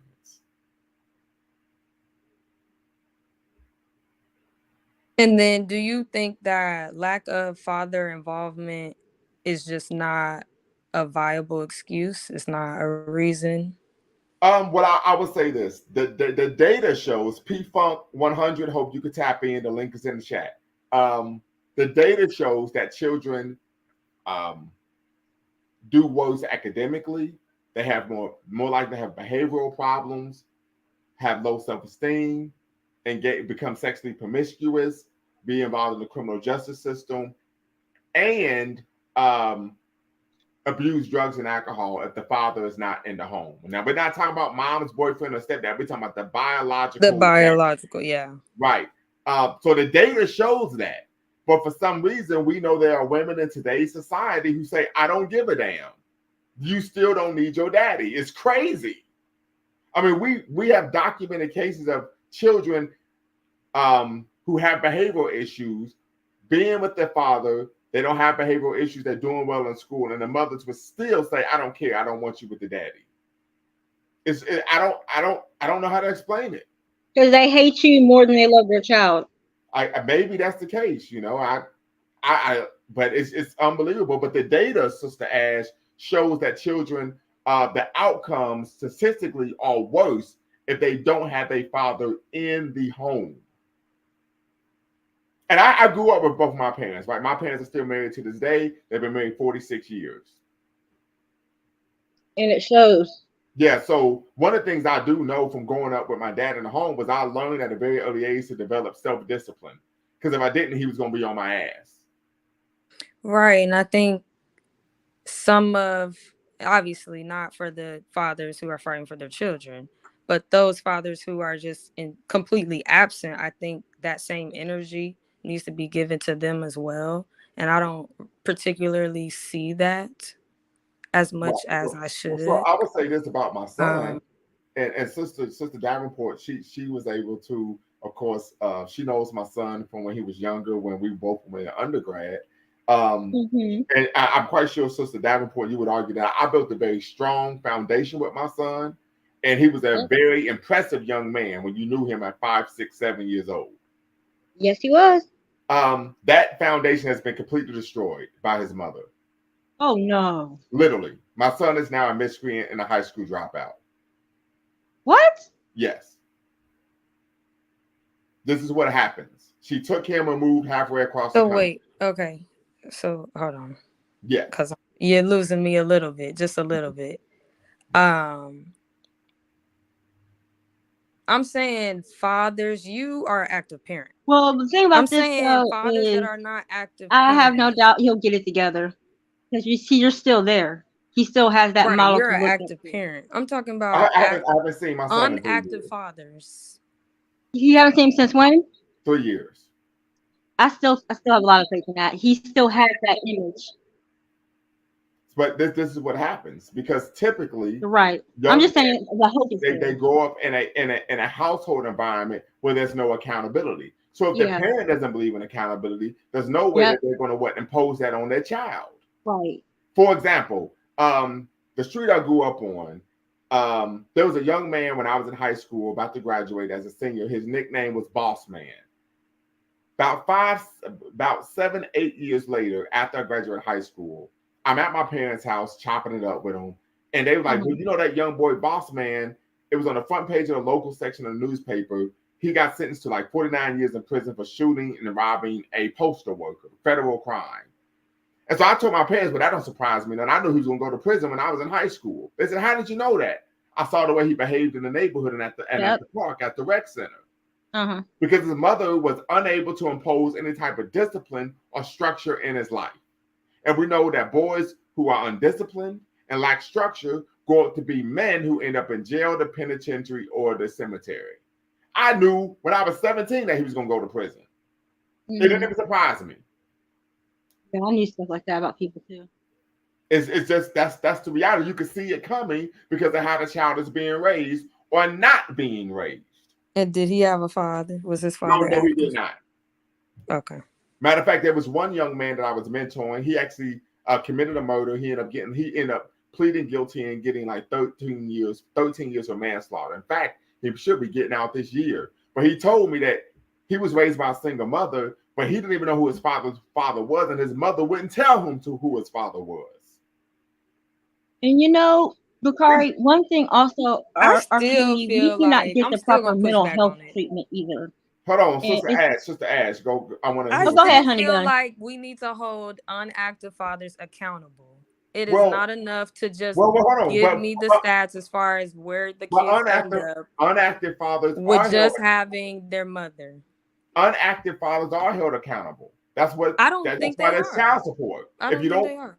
They are. If you get put on child support. Not via child support. I'm saying us talking, us as a Black community ad nauseum talk about single Black mothers day in and day out, but we never talk about unactive Black fathers. Well, so we never talk about unactive Black fathers, but we want to ridicule single Black mothers. But there's a reason for that. No child in this country comes to term unless the mother wants the child to come to term. This is the reality. The second issue is, I'm listening. Yeah, I mean that's a reality, right? The man can't dictate if the woman has a baby or not. The woman does. The second issue is nowadays women are actively choosing to have children, they carry a child to term and not get married. But you were saying that was from your anecdotal experience. But yes, but also we know if you that's look what at, you were saying. We're looking at hold up. If you look at social media, if you look at the TV shows and talk shows today, women are actually bragging about the fact that they are having children and don't want to get married, don't want to be wives, don't want to have husbands. Matter of fact, there's a concept in feminist theory entitled the disposable male, where they view men as simply what? Receptacles to procreate, and then they dispose of them. That's also usually women who don't want men. Yeah. Also on there, whenever I see, it's always, I always see this plethora of men who desperately want to marry women, and all these women are like, no, absolutely not. Well, I don't see that. Hold on. I do not see that. It's not a plethora of men that want to get married. It's two sides to everything. I disagree. You come from only talking about one side. Different. I know we're only talking about one side, and as a young Black woman, and not just that, you're a completely different breed. Bakari, you got to realize that. You are a completely different breed. What I can say is from watching social media, particularly Kevin Samuel's channel, to where these women would be pregnant, single mothers. Kevin Samuels would ask them, did the father of Bakari, you're not, I just say this, Bakari, you're not the average. Hold on. He would ask them, did the father of your child ask you to get married? Did he propose to you? They would say yes. He would say, did you agree? They all said no. I did. I told him I didn't want to get married. Sorry, babe. Honey, I'm sorry. This is not the average dude. I'm sorry. You can't overtalk me. Okay. And when he would ask them, why didn't you get married? The guy impregnated you. He asked you to get married, and you said no. They couldn't even give a logical reason why they didn't want to get married. So I disagree, because most men will want to get married because they want to be able to raise their child. No, they don't. They do not want to get married. I'm telling you, they don't want to get married. I disagree. Most men want we to just gonna raise have their to disagree child. on this Most one. men do not want to financially support a child that they can't raise. That's the reality. Bakari, people are getting the carriage before the horse nowadays. That is not. Have you ever watched Divorce Court? Yes, and we know in America, 80% of divorces are filed by women, not men. No. I mean, on Divorce Court, the TV show Divorce Court. Absolutely right. Most of the time they do this show called Before Your Vows, and a lot of them they're trying to desperately get the guy to marry them. Mm-hmm. And okay, so let's just unpack that. We know 1 in 4 Black women would get married in America in a lifetime. 1 in 4, 25%. Black women have the lowest marriage rate in America. Why is that? Because y'all don't want to marry us. That's not the reason. That's because here's the thing: Latino men, Arab men, Jewish men, white men, no one is wanting to marry Black women, and there's a reason for that. Because y'all don't want to get married. Because the number of people who marry us are Black men. No, and they don't want to get married. No, that's the reason. There's a reason for that, and the reason is Black women's stereotypical, but not all Black women are cantankerous and problematic and sapphires. Right, but the other issue is 80% of Black women are overweight and obese. That plays a role. Most men don't want to marry a woman who's overweight and obese. Right, matter of fact, and to substantiate that point, the former president of Spelman University, of Spelman College, she shut down the athletic department and shifted the budget from the athletic department to create a wellness initiative for the students because 80% of the incoming freshmen were overweight. Bakari, as a single Black woman, this is the one time you need to really listen. You are not accurate on this one. No, that is That's accurate. what it is. Black women it ain't got nothing to do with nobody being fat. Yes, it does. I won't marry a fat woman. It ain't got nothing to do with that. Yes, it does. Men are visual. Bakari, you never like big women. Big women ain't got a problem getting no man. You just don't like big girls. So that ain't even got nothing to do with nothing. Big girls ain't got a problem getting no man. You just don't like them. Getting married. They got a problem getting married. They got a problem with getting married. Big girls have no problem getting men. You just don't like big girls. I'm telling you the truth. Men are visual. No, and men like visual fat asses. That is correct. However, they don't want to get married because they are scared that someone's going to take their money.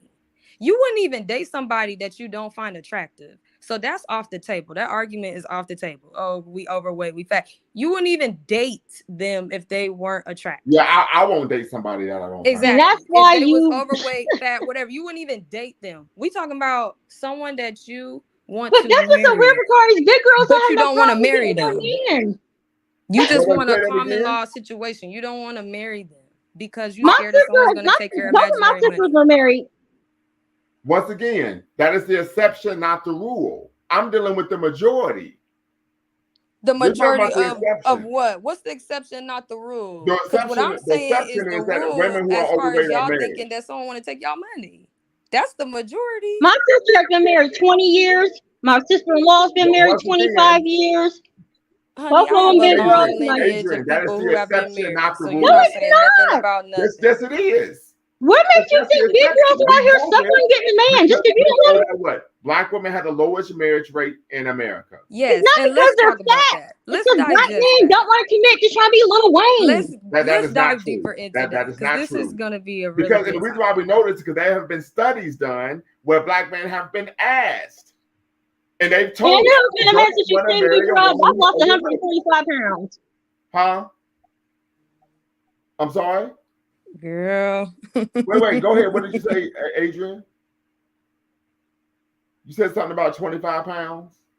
I said 145 pounds. What about 145 pounds? I've lost 145 pounds. I know it's been a minute since you've seen me, by the way. Congratulations. No, I'm just saying, and don't think that it's because that I was just being defensive because I was a big girl. I did not think that. I'm just telling you, this is what the data shows. Yeah, I don't know where you got that from. What in the world? Literally. I think it's a part of it, but it's not all of it. Inside higher ed. The percentage of it is not all of it. Well, the data shows 80% of black women are overweight and 80%. But that has nothing to do with no marriage. Yes, it It does. ain't no. And It's dude, you know, maybe because overweight we're is like women. 20 Because it's pounds. like it ain't got Most nothing to do with men, that. hold on, wait. Most men do not want to marry a woman who is obese. This is a reality. So the Dude, reason why you black are women are clueless if not you think getting big girls married have a is problem because getting a man, because 80% they do of us not. I are know they fat and do. overweight, is what you're saying. Say that again, Love Ash. So the reason why black women are not getting married is because 80% of us are overweight. That's what In you're the saying. attitude, Have you read the book, Is Marriage for No, White no, People? no, no, no. You in said the that's the attitude. only reason. No, Is I that didn't say what the you're only saying? reason. I said also it's the attitude, the cantankerous. It's also because we don't date outside our race. The neck and all that type of stuff. And everybody else dates outside their Okay, race and where except do you black think women. that Well, stems from? You think we just actually, that's naturally not have an true. attitude? That's not true. Black women marry outside their race at a 4% rate. Black men, I'm sorry, black women marry outside their race at a 7% rate. Black men marry outside their race at a 14% rate. That's only recently. Ooh, Wait, okay. That's only recently. Listen, because now you're trying to obfuscate. Okay, this No, is the I told you where I got it from. and this is coming from blackdemographics.com. And black men and black women have the lowest rate. Did you call a website? Listen, no, but first Mr. off, PhD about to be a website? Hold on. You're gonna have first to off, mute you yourself, Miss can't Davenport. overtalk me. Okay, blackdemographics.com is a reputable site of black data. Okay, blackdemographics.com has been cited by the New York Times, the Washington Post, the Wall Street Journal, and CNN.com. CNN. Okay, so it is the reputable site of black data and statistics. So yes, I am citing a website because it is a reputable source of black data and demographics. Okay, number two. Okay, moving forward, when we talk about this issue, black men and black women have the lowest rate of dating or marrying outside their race than any racial gender group in America. Right? Black, white men and Asian women marry outside their race the most. Black men and black women marry outside their race the least of any racial gender group in this country. Yes. So this whole issue of black men are trying to marry out, we do it at a lower rate than any man in the country. Thoughts?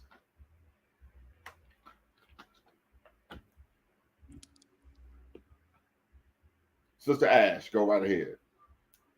I'm not even gonna say nothing. What? I mean, what? So unless you can provide me something, you can provide. My argument wasn't necessarily like dating outside of your race or who's more likely. That wasn't my argument. Okay. Because I know that stat. But this is what black men are saying as to why they're not getting married. The attitude and they're overweight. And then when the black men tell you that, you say, no, that's not the case. Okay, you got me. I mean, you got me there a little bit. Don't ask them. They would tell you this. You got me there a little bit. And the weight. I don't want to walk down the street. Listen, I'm telling you, they would tell you if they're honest. I don't want to walk down the street with someone. I'm not saying that they want somebody that they deem as overweight. I'm not saying that's what they want. But to say I never said that black men date outside the race. I said black women don't want to get married outside their race. Just give me one moment, Miss Davenport. Just give me one moment. Oh, I'm so sorry, Ash. For you to say like that's the main reason, that's where I'm pushing back. That's where I'm pushing back. Those are the two main reasons: the weight and the attitude. I'm being 100% with you. I'm being one. If you ask black men and they're honest, they would tell you this. The weight and the main reason why they're not getting married is because black women are overweight. I just want to make sure. Attitude. Yes. I just want to make sure I'm hearing that properly. Yes. Got it. You could quote me. Bakari Lumumba said on June 7th at 10:17 p.m. Eastern time. And I will. Yes. Their weight and their attitude is the reason why black men will not marry black women. We're African American. We go passport bros and go somewhere else to get a sister from another country. Don't do that because now I'm gonna go on a whole nother rant about the. I'm just confused. Whoa, and now we're gonna go through a whole rabbit hole. about Are this you all triggered, day. sister? Go right ahead. Go right ahead. Who? Love, you No, said you you can got go, Miss issues. Davenport. You can go. I'm confused because you start quoting all these stats saying exactly what I said. You must have got confused at what I said. I specifically said also one of the reasons we're the most unmarried demographic is we do not date outside our race. And then you jumped in all this stuff saying how we date outside our race the least and da da da da. And So that's what I said. yeah, But so there's if a I reason may, why. Hold if I on. There's may, a brother reason And why I'm Lou. black like, well, why women. are we? That's what I said. There's a reason why black So then women. we are limited to a smaller group of people If I because may, can I help you a little bit, brother Hold on, Lou? real quick. There's a reason why black women don't marry outside their race because men of other races don't want to marry black women. That's why you don't have the option to. That's why. that's not where I was going with that. But that's the I was reason talking about why. numbers. You went down a whole different I direction. know, but that's the reason why is because black women don't have the option to. Sure. Okay. So Whatever. he's saying if we Because had think the about it. option to, the percentage would be the same. He's saying 14% of black men date outside their race. Marry If, outside their race. or excuse me, marry. Thank you. Yes, Marry ma'am. outside of their race. I If don't even other know races of men what were to say to more that. open to marrying us, that percentage will most likely would have been the same. But since they I are would say not, it would be. I would say it would be higher than 7%. And it would be higher I than don't 7%. know.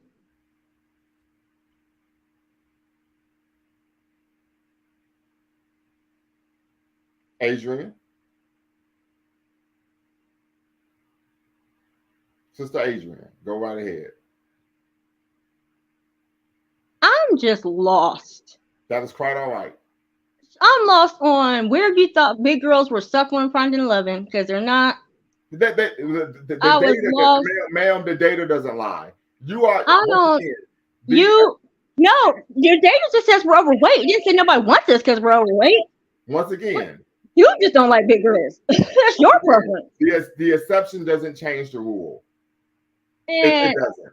Men of value, men who are productive, men who are productive, got their shit together, don't typically marry women who are overweight. That's a reality. I just thought that was a really interesting analysis. I never You can't ever even show me an thought example. that's where that was going to go. Now they may have married the woman and then she got big over time. No, That's she was different. big when he married her. But that's Okay. different. Once again, but man, I said typically. You're talking about the exception. I'm talking about the rule. Typically, men of value, men who are successful, do not marry women who are overweight. Oh, you think? Oh, really? Yes, I said this is the rule. Now you can cite an exception. I'm talking about the rule. I don't deal with minorities. I deal with the majority. I don't deal with minorities. Wow. Yes, I deal with majority. So so the men who marry big girls, they're not successful men. Once again, I said the majority of the time that doesn't take place. That's interesting. I'm not talking about exceptions. There's going to be an exception to everything. Oh, well, if you're talking about these super rich guys who don't want a woman with a brain, just want someone just to. No. Yeah. That is Adrian, that is a bad faith argument. A bad faith I'm argument. confused at where you got. That's not where I can get that idea from. No. That is a bad faith argument. That's not even an argument. I'm trying to understand the observation you got. Because for you to even make the statement that a man who is super rich wants a woman without a brain. That's where all I can get. That's all I can even come to terms with understanding why only someone successful would want someone who's not overweight. Men who are successful do not want a woman who's going to be combative. They want a woman who's. You didn't say combative. I'm talking about overweight. Agreeable, huh? Agreeable. That's yes. the word. Nobody would want somebody. That's the word. Okay. Ooh, you know, sister. Yes, we want someone who's agreeable. And you that understand. into... Well, a woman who's being treated well is not combative. Well, once again, being treated well is subjective. Okay. It is being treated well. I don't know why you acting all hard, but sorry. You be acting all soft and teddy bear like when you all into a chick. So please. No, I don't. If you don't really? You do not know me behind closed doors. Okay, I just heard. Any woman Now I'm very loving and nurturing towards the woman I'm in a relationship with. Okay. But every woman I've ever been with will tell you Bakari is very demanding. Okay. I say something one time and I expect it to be done. Now, Oh, wow. am I Okay. very nurturing, supportive, and caring? Absolutely. And very affectionate? Absolutely. But I am demanding. And I'm surprised you love black women that much, and that's the kind of chick you. Yeah, why wouldn't I? Why would I? I don't have the emotional capacity to love someone of another race. Yeah. But see, here's the thing. I've dated black women from other countries. I know that type of behavior is not germane to black women globally. Oh, here we go. Oh, yeah, you're funny. I'm just being honest. I've dated women from Here we No, go. I get you being honest. I just think it's funny you think that's what most men want. Here we go. What you mean, here we go, Sister Ash? What you mean, here we go? Are you a What passport you mean, here we go? bro or what? Huh? Are you a passport bro or what? I think he's just being too nervous. First off, let me answer the question, and I appreciate the question. I'm a Pan-Africanist, so I've dated black women from all across the world. Great twist. No. Great answer. No. I'm keeping this a buck with you because I've been doing this long before. I've been doing this since I was 20 years old. Long before there was even a such thing called a passport, bro.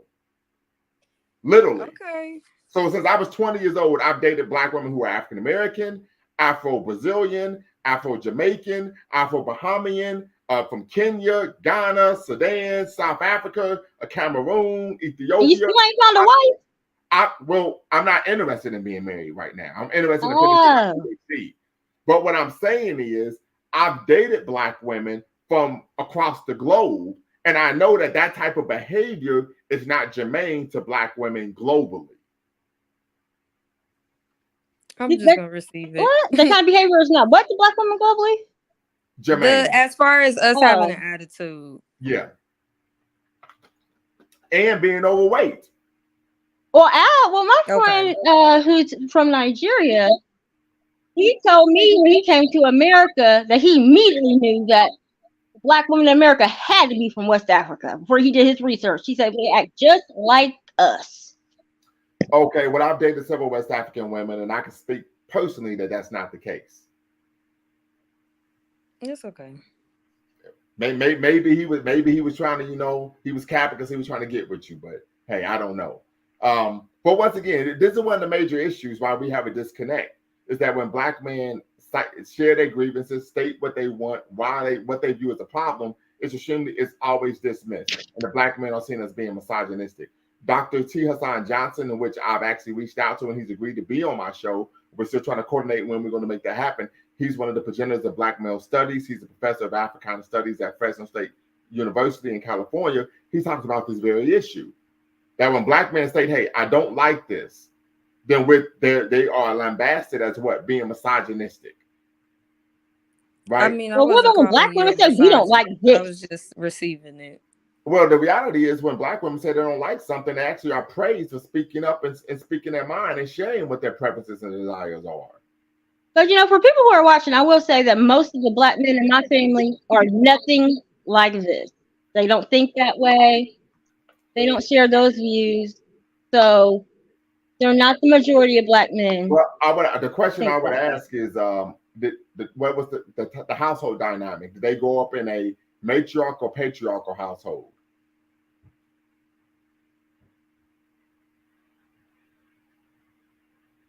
Did they grow up in a matriarchal or patriarchal household, the men in your family? They had both parents. Okay. And I would say that slightly patriarchal, but not misogynistic. Okay. Well, once again, so I'm going to stop you right there. Because being a patriarch has nothing to do with being misogynistic. I know it doesn't. I know what it means. So there's no need. I was just saying that I was just making that distinction to say that was slightly patriarchal, but not to the point where it was like over domineering. Right. But you don't. I know what patriarchal means. Hold on. Once again, there's no need for you to even mention that because that's not part of what patriarchy is. I know what patriarchal means.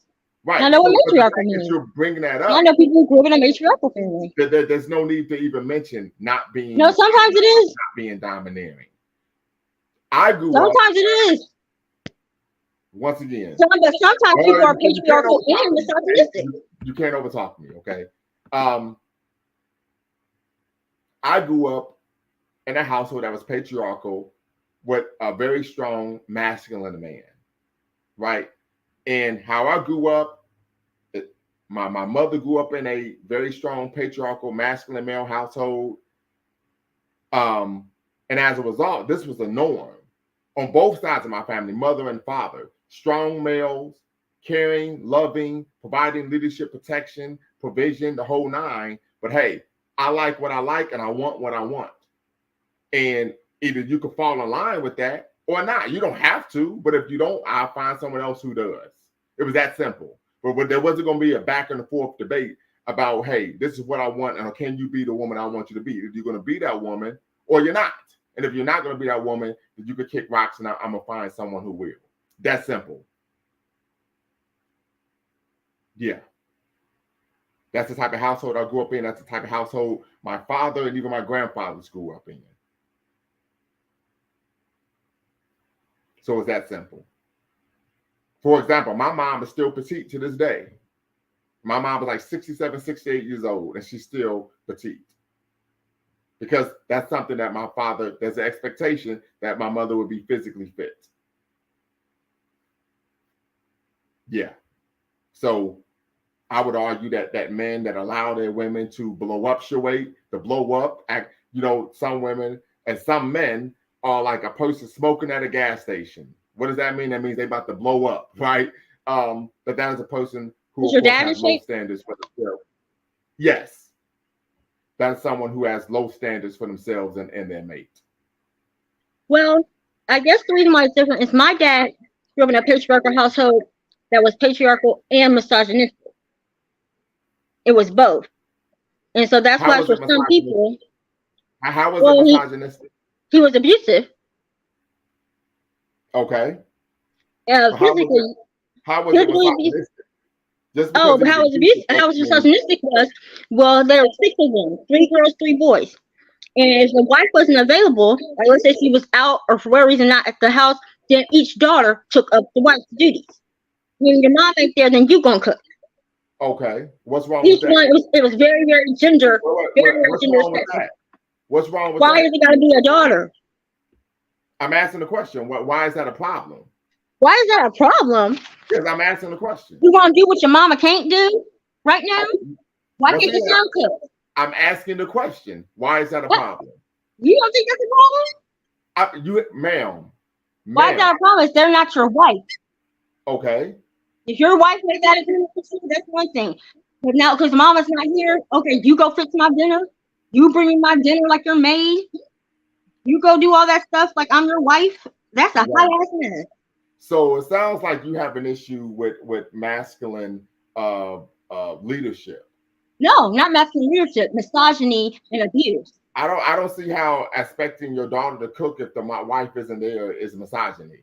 She's not your wife. You're not expecting making. It was mandating. Ma'am, you can't overtalk me, okay? Once again, misogyny is the hatred of women. I don't see how having your daughter cook and being the backup nutritionist for the household and family, which is a very important role in a household, being a nutritionist, is problematic. I don't see it. But Brother Bawana, I hope you could tap in. You're saying, oh Lord, run, Forrest, run. I hope you could tap in and give your it's very sexist because the boys can go play, do whatever they want to do. But then they girls, no, you gotta cook, you gotta clean, you gotta act like you're my wife. Like literally be housewives. It's like he had 4 housewives and not 1. Okay. So when you say they had to act like they was his wife. Literally, like they were wife, like he had 4 wives. Okay. And the boys didn't have any responsibilities in the home? I guess what you would call. Well, it's just a yes or no. Did the boys have any responsibilities? They had to. Not really. Well, no. It's a simple yes or no. Did the boys have responsibilities in the home? Yes. I can't think of anything right now. Okay. So, but P Funk 100 says If my dad went out of town, I had to cut the grass and do the yard work. But cutting the grass and doing the yard is not an everyday thing. Right. Cooking is every single day. It sounds like what you take issue with is a gendered distribution of household labor. No. Yeah. No. Not if it's your wife and she agreed to that. But your daughters are not your wives. Well, growing up in my household, there was a gender distribution of household labor. My brother and I, we did the heavy lifting and manual labor. But was it every day? That's the difference. Those are things that are not everyday things. So then it's not as daily, and that's the difference. Well, protecting is daily. And that's the thing that would bother me is that it would be as if they're doing more work. You cook every single day. You clean every single day. These are things that are every single day. So if the trash days once a week. So once a week, the guys took out the trash. That's one thing I remember. It seems like you're still upset about that. Huh? It sounds like you're still upset about that. I'm upset about it because the effect it had on him, and the effect it had on the women. Like his sister kept taking through different abusive things. There was a lot of very bad abuse. It was very bad. It was really bad. And so, but I didn't have a problem. Like, I'm a great cook. And we cooked, and it was like the women were more likely to cook in my house, but it was not your mom ain't here, you cook. Mm-hmm. That's the difference. And what was the age of these young women that were expected to cook?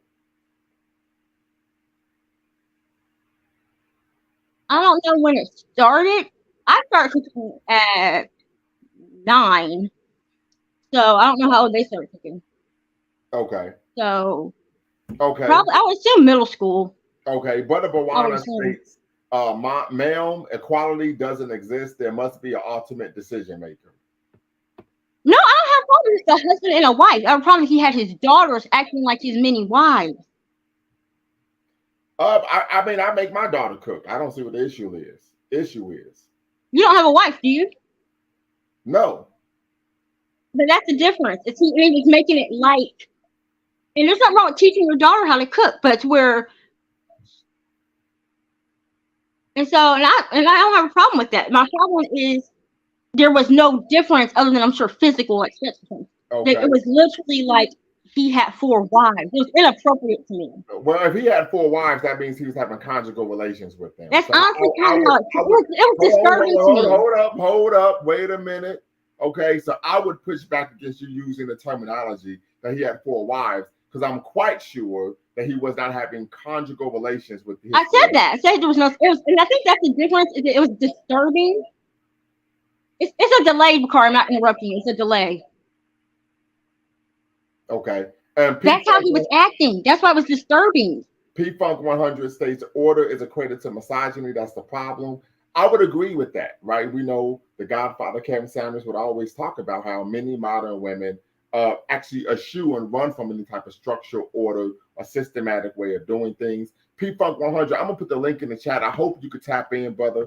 Would love to hear from you and your perspective. I would argue that pushing and running from any type of order and structure is why our community is looking the way it is now, right? But Bawana says his daughters will hopefully be wives one day, so they need practice. No, and I think maybe I'm not explaining it well enough. It was inappropriate. Like, so how was it inappropriate? I don't understand. Like, unless it's more common in people's households than I thought. It is very common. It's very common. I have never seen that before in my life. Well, you've only been in your own household. No, and I don't. I think it was, to me, it was inappropriate. Okay. But that's extremely subjective. Extremely. Hold on, there's a delay. Hold on, I'm sorry. So extremely subjective. Sister Ash, what say you about this? Well, firstly, I'm getting lost in the sauce a little bit, but I did want to you too a little bit. Apologize to you if you felt like your thoughts and opinions were being dismissed. No. Like, hold on. This is diversity of thought. This is one of the core tenets of Lumumba Speaks on YouTube. Diversity of thought. Exactly, but I also don't want you to feel like your thoughts were dismissed. That's why. I don't go off how I feel, sister. You know better than that. You know what I mean? So this is why we have these conversations, so that we can unpack and understand and be able to hear what people articulate, what the diversity in our community. So I'm not tripping on that at all. Absolutely Yeah, not. but I just don't want you to think that they were being dismissed because you No, believe in diversity of thought. And, No. I want everyone to be able to get their thoughts out as well. Oh, no, absolutely. That's all I'm saying. If I had an issue with you, I would contact you on Instagram. I would hit your DM and say, you ain't shit, no way. You know what I'm saying? Don't joking. do that now. I'm joking. I'm joking. But no, there's no issue here whatsoever. You don't have to preface your comments. You can come on here with any position that you want. That's why we believe in diversity of thought. We don't want to have an echo chamber here at Lumumba Speaks where we all agreeing with each other, because we don't learn and grow that way. Absolutely. I just wanted that to be known. That's it. Okay. Yeah.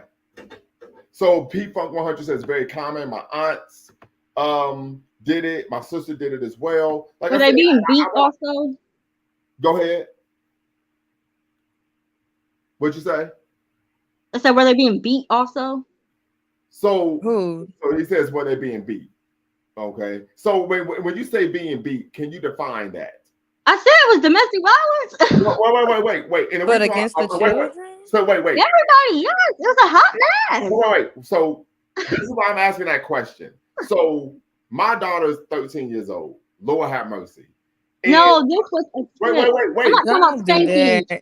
Listen, God damn it, woman, chill out for a second. My daughter deliberately disobeyed me. I made her do jumping jacks. Her mother called the police and said I was engaging in domestic violence. Right? So that's why I'm asking the question. Like, getting a whooping doesn't mean the child is being beat.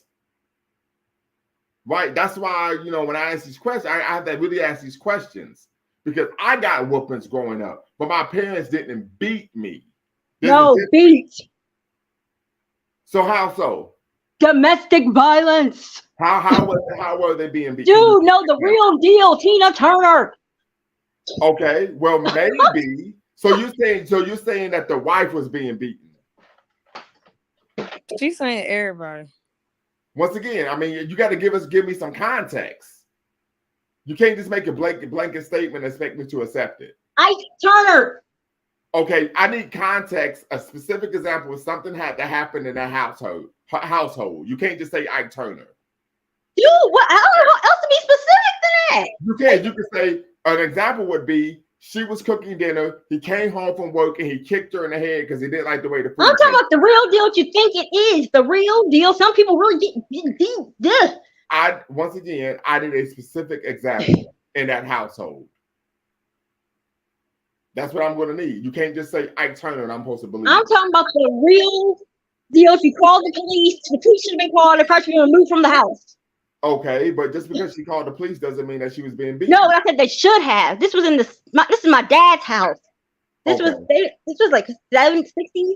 Well, once again, you're choosing not to provide a specific example. And the reason why I'm pushing back is because oftentimes in these type of domestic violence situations, and Dr. T. Hassan Johnson, he talks about that oftentimes, unfortunately, in America and in Black communities, yes, and Brother Barana says Ike Turner and Tina Turner were both abusive. What we tend to find is that domestic violence is bi-directional. And so oftentimes the woman will be verbally and emotionally abusive. No. And then no, I'm saying I know those kind of cases, but not this. And then the man tends to be physically abusive, right? So oftentimes when you go to court, particularly if you go to divorce court, the judge or the court would say, well, neither party is going to get alimony and spousal support because we deem that this was mutual combat, mutual assault. Yeah. And so we know the movie, as Brother Bawana talks about, showed that Ike Turner was the primary. No, the movie wasn't just the Ike, and I know that. The movie showed that Ike Turner was the primary propagator of abuse, but we know that in real life that they both were extremely verbally and physically abusive to each other. And part of that had to do with the fact that they both were abusing drugs. So we just want to be cognizant of that. So thoughts. But I push back on that. Whenever someone says there was domestic violence, you got to give me a specific example. I don't just take that hook, line, and sinker. Dude, I know completely, which I use that example because everybody knows who that is. I know the real truth. I know the real truth about Ike, like he did not really rape Tina and how the way they did that movie was bogus, and I get that. I use that because everybody knows who he is, and y'all weren't understanding what I was saying. I'm just asking for a specific example in that household that you mentioned. What was that? All I asked for was a specific example of domestic violence in the household that you mentioned. That's all. That shouldn't be difficult. I don't know how else to get more specific. Like a specific example would be, like I said, hey, my mother was cooking dinner. My dad. Not my mom, my grandmother. Okay, well, my grandmother was cooking dinner. My grandfather came home. He didn't like the way the food tasted, so he punched you upside the head. That would be a specific example. Well, yeah, something like that. No, not something like that. Give me an actual example. Okay. Well, ma'am, just admit that you don't have an actual example that you can provide. No, I'm trying to just still kind of keep some amount of privacy. What do you mean I don't have an actual example? This is on the internet, dude. Yeah, because I clearly got an example of what took place in your grandparents' house. But what do you mean I don't have an actual example? Are you saying you don't? I've asked you for 20 minutes and you haven't provided one.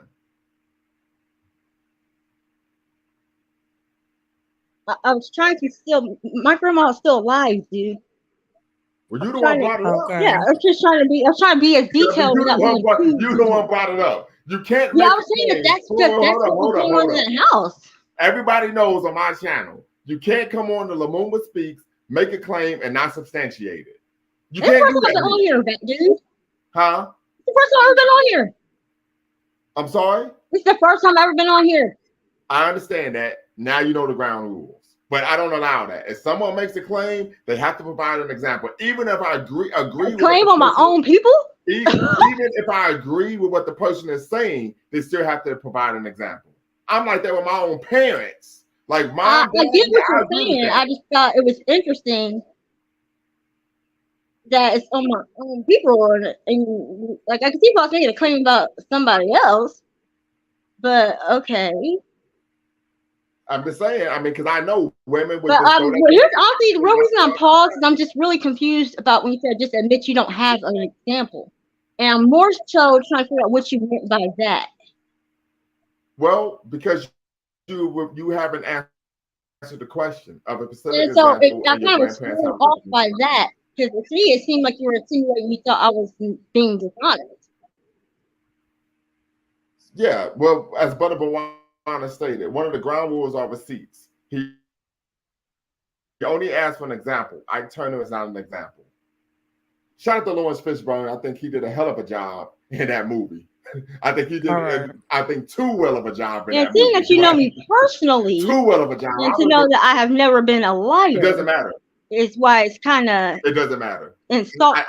I take domestic violence very seriously because an allegation of domestic violence can ruins a person's professional career. So I take that. I don't care who it is. It could be my own sister, my own mama, my own daughter. And I'm like, you're going to have to give me an actual example of what took place and transpired, or I won't believe you. Well, I'm consistent across the board, irrespective of who the person is. No, that's fine. That's fine. Mm-hmm. I'm just trying. No, that's fine. Think blue what you want to believe. I don't need your validation. I'm just shocked that you did it in the first place. That's all. I'm just asking for one example. No, believe what you want to believe. I don't need to be validated by you. I just can't believe you did it in the first place at all. Period. Can you provide an example? No, I will not. Okay. I will not. I'm honestly stunned that you even treated me like that. I'm not treating you any kind of way. Really. You basically insinuated you thought I was lying. And you should have known. I have no problem with you asking for an example, but when you said just admit you don't have one. Yes. Once again, I don't think any reasonable or rational person would believe someone unless they a rational person would not treat somebody like that they actually know personally. Let's switch gears. I'm gone. We're going to switch gears. And probably won't come back. We're going to switch. We are in an age of believe her. Like, I don't believe all women. I don't believe anyone. I believe evidence. Yeah, it's just not my thing. I've never been that way. Even, like I said, even my own mother, sister, and daughter, I'm that way. That's just who I am. I've never been like that. Even my own brother, like, I don't believe you. You say she smacked you? Okay. I just don't believe people because I know people would throw that out there for sympathy, right? Or to get someone to believe them without providing evidence or context to what happened. So it's hard for me, right? There was just a case in the NFL where NFL player by the name of Travis Rudolph, he just was acquitted of murder. There's a situation where there's a woman he was dealing with.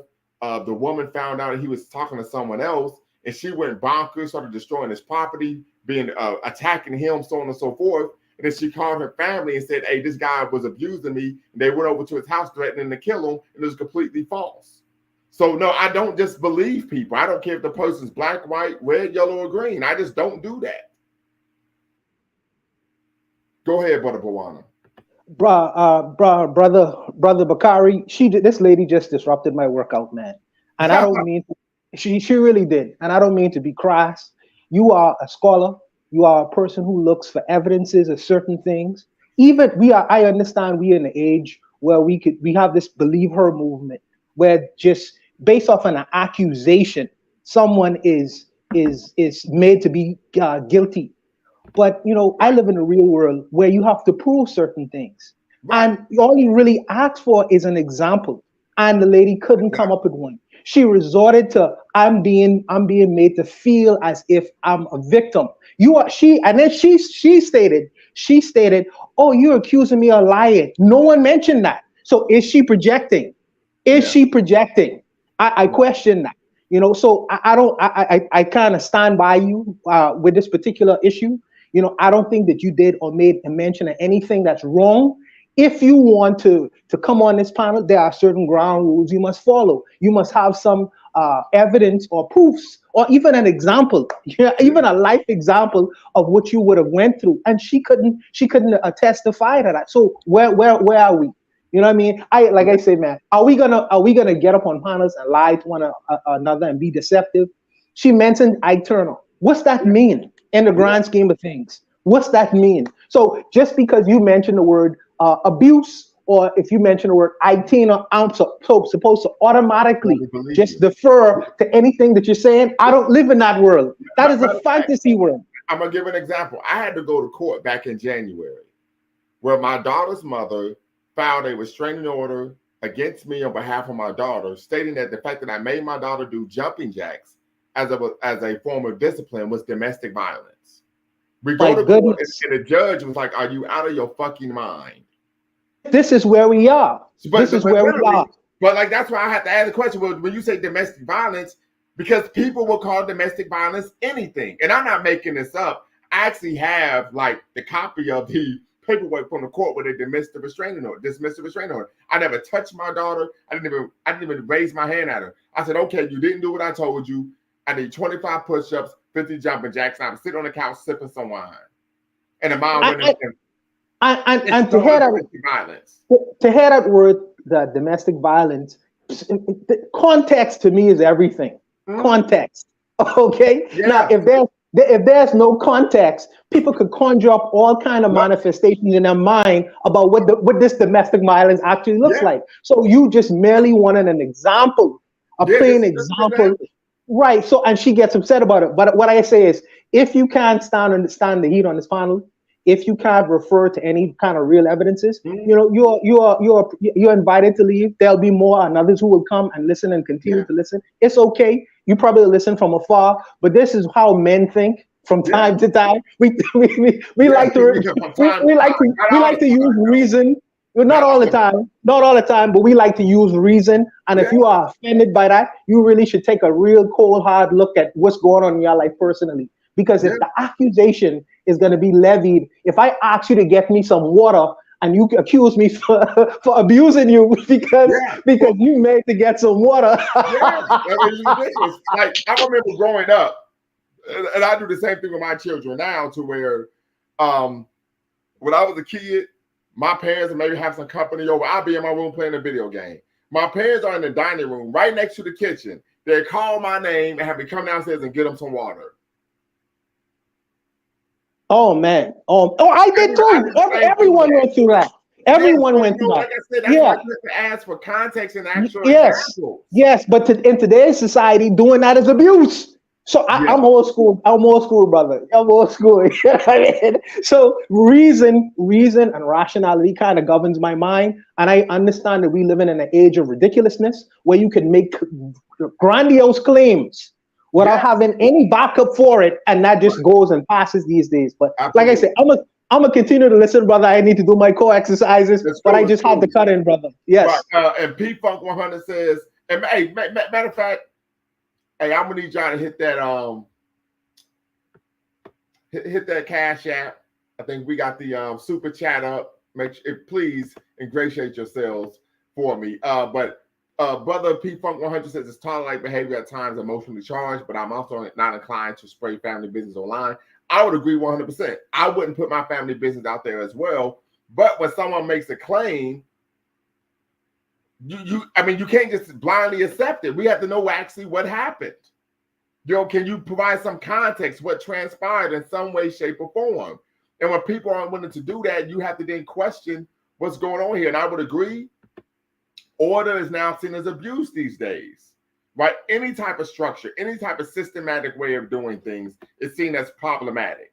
And as a result, people tend to live very chaotic lives. And then we see our communities in disarray because of this. So I think we really have to really unpack and look at, what is this and what's going on here, and why are we almost, I would argue, being socialized through music, entertainment, the media to actually eschew any type of structure and order in our communities and our households, right? So there's something to be cognizant of. Sister Ash, what are your thoughts?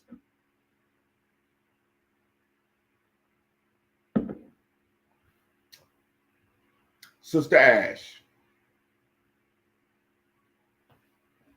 Okay, maybe you've tapped out. Okay, go ahead. No, I'm here. Okay. What were Any you saying?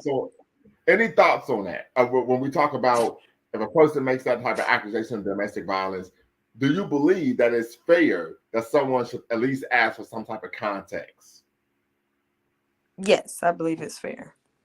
Okay. Now you are a woman. Last I checked, right? Sometimes Why did I put myself on mute and start laughing? Because I felt like you was gonna say something like that. Right. I mean, nowadays, you know somebody, you see them. I thought you was gonna say, as far as I know, and that's why I put myself maybe on as far as I know, right? But are you aware of any woman in your lived experience making a false domestic violence claim?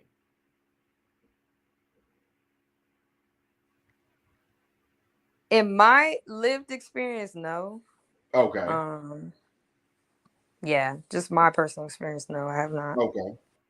So what you're saying is you don't get out much. Now I'm messing with you, right? We have different life experiences. I'm just messing with you.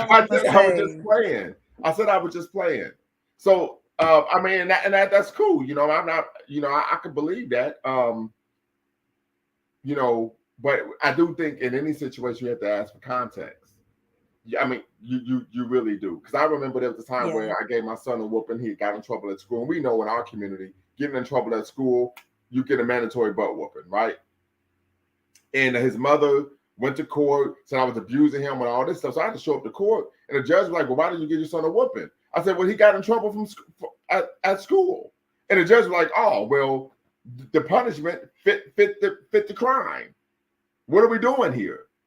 Right? So that's why context matters. That's why it matters. And I think when there's an expectation that someone should just blindly accept what someone is saying, I think you truly have to be on the up and up and really try to figure out what's going on here. And I would argue that part of it is rooted in, of course, social engineering. right? And we see this a lot. Matter of fact, on a lot of trash TV shows like the Maury Show. I don't even know if the Maury Show is still in syndication, but we see this on the Maury Show to where the guy will go on a TV show and he says, I want to know if this child is mine. I don't believe the baby is mine. They go through the whole thing. They get the test. The baby isn't his. And then he says, well, I'm still going to be the dad anyway. And everybody starts clapping. That's social engineering, where he's being encouraged by society to raise a child that's not his. If you were going to raise a child that wasn't yours, why the hell did you even ask for a DNA test?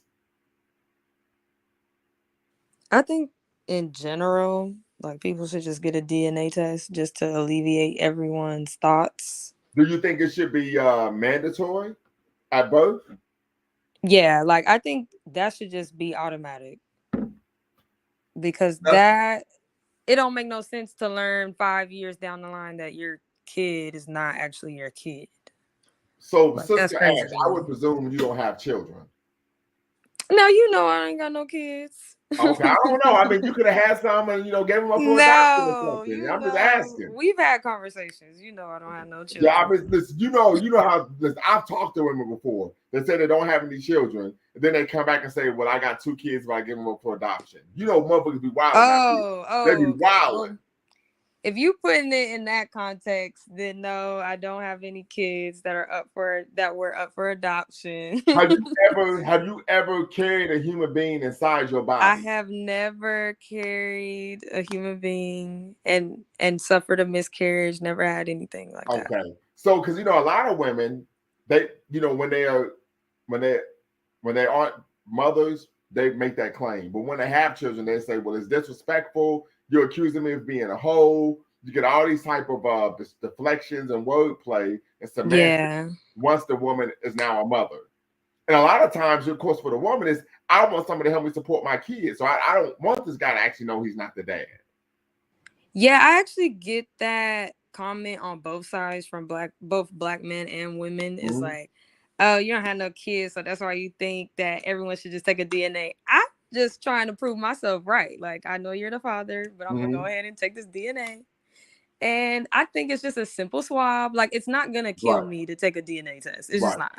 If I know, do you want children in the future? You know what? I don't know. Ooh, my daughter. I don't know. I go back and forth with it. I see y'all with y'all kids, and I'm like, I don't know. Yeah, my daughter, she keeps telling me, she's like, I don't want to have children. I'm like, and okay, at her age, I used to like always just know, like, no, I don't want kids. I used to be the same way. I'm like, well, and I was like, well, the best way to not to have children is to never have sex. Such a dad response. I know, right? Don't have sex till you're 40. Don't even take. I said, wait till you're 47. Yep. Such a dad response. Facts, right? Because she was like, why are you? I said, I'm not gonna lie. I'm more protective of you than your brother because you're a girl. I just type of way with it. I said, I'm just gonna be honest with you. Yeah. That's what it is. I have a soft spot for dads who have daughters. Yeah. I have my dad, both my parents, as you know, are still together. So I get it. There we go. Hey, we got something in common. Let's get it.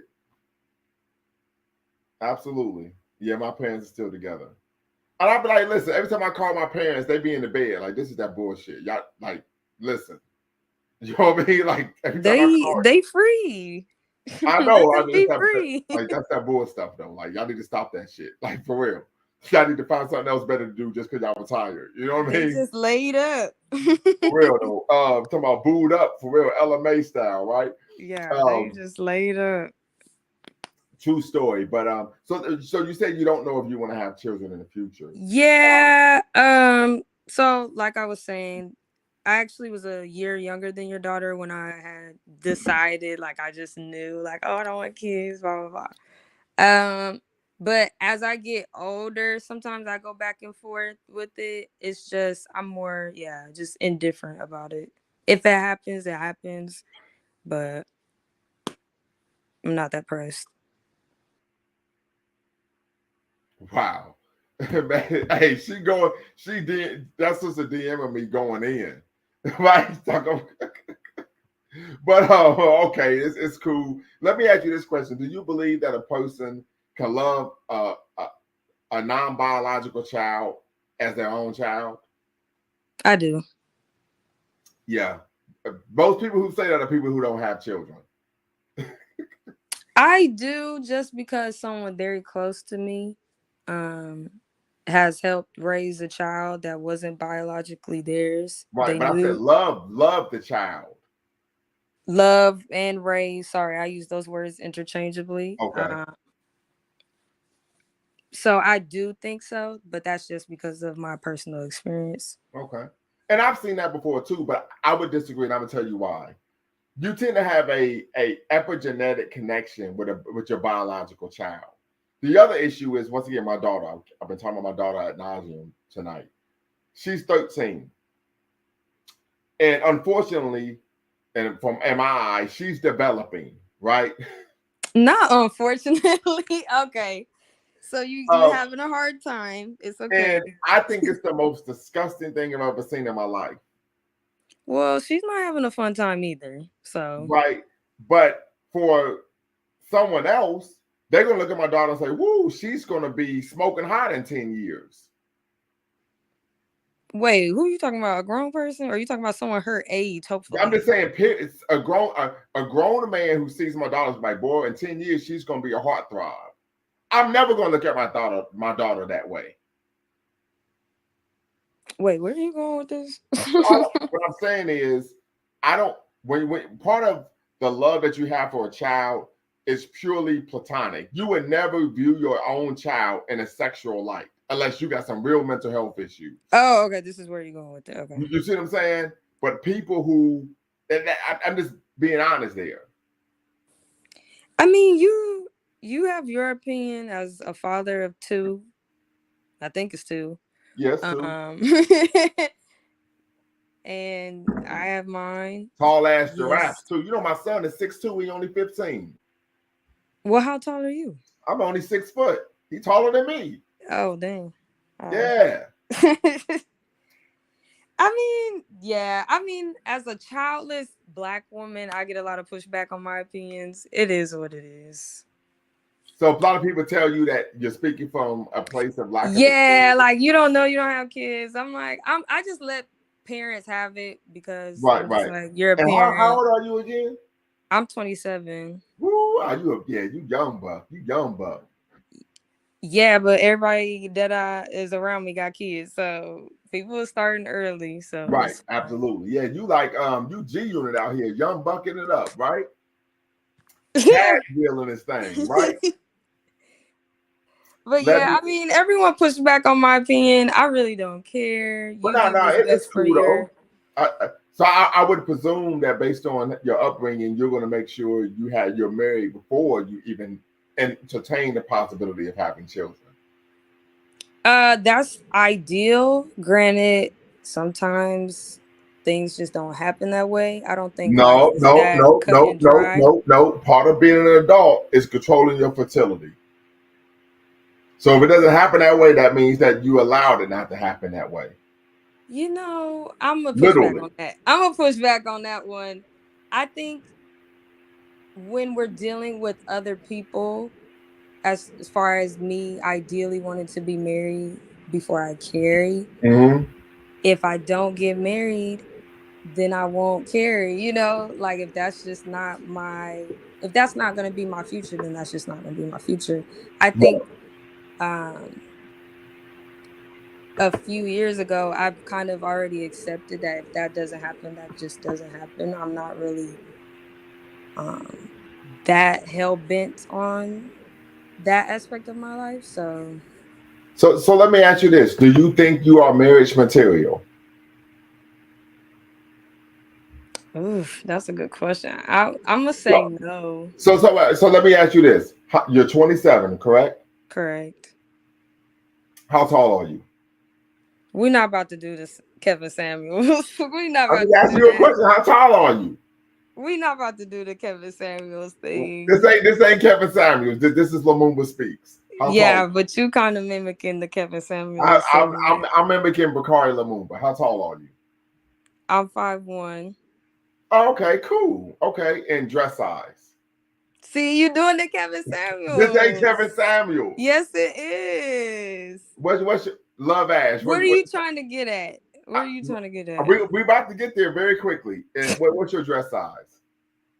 I'm not answering the question. And Brother P Funk says there's nothing wrong with being 27 and no children. I would agree. There's nothing wrong with that at all. So you can have children when you're 35, right? I mean, you should have children when you're ready to have children, not be when society says you need to have children. So you're 5'1", but you a dress size 4, 6, what? I'm not answering the question. Okay, how much did you weigh the last time you weighed yourself? 130. Okay, so you're in the height, weight range, so on and so forth. So when you say that you don't believe you're marriage material, is it, do you think mindset or just ready for that type of commitment? Neither. So it's what is neither it? one of those. It's like I don't want to say it like I'm a character in a film, but like I think it's just character development.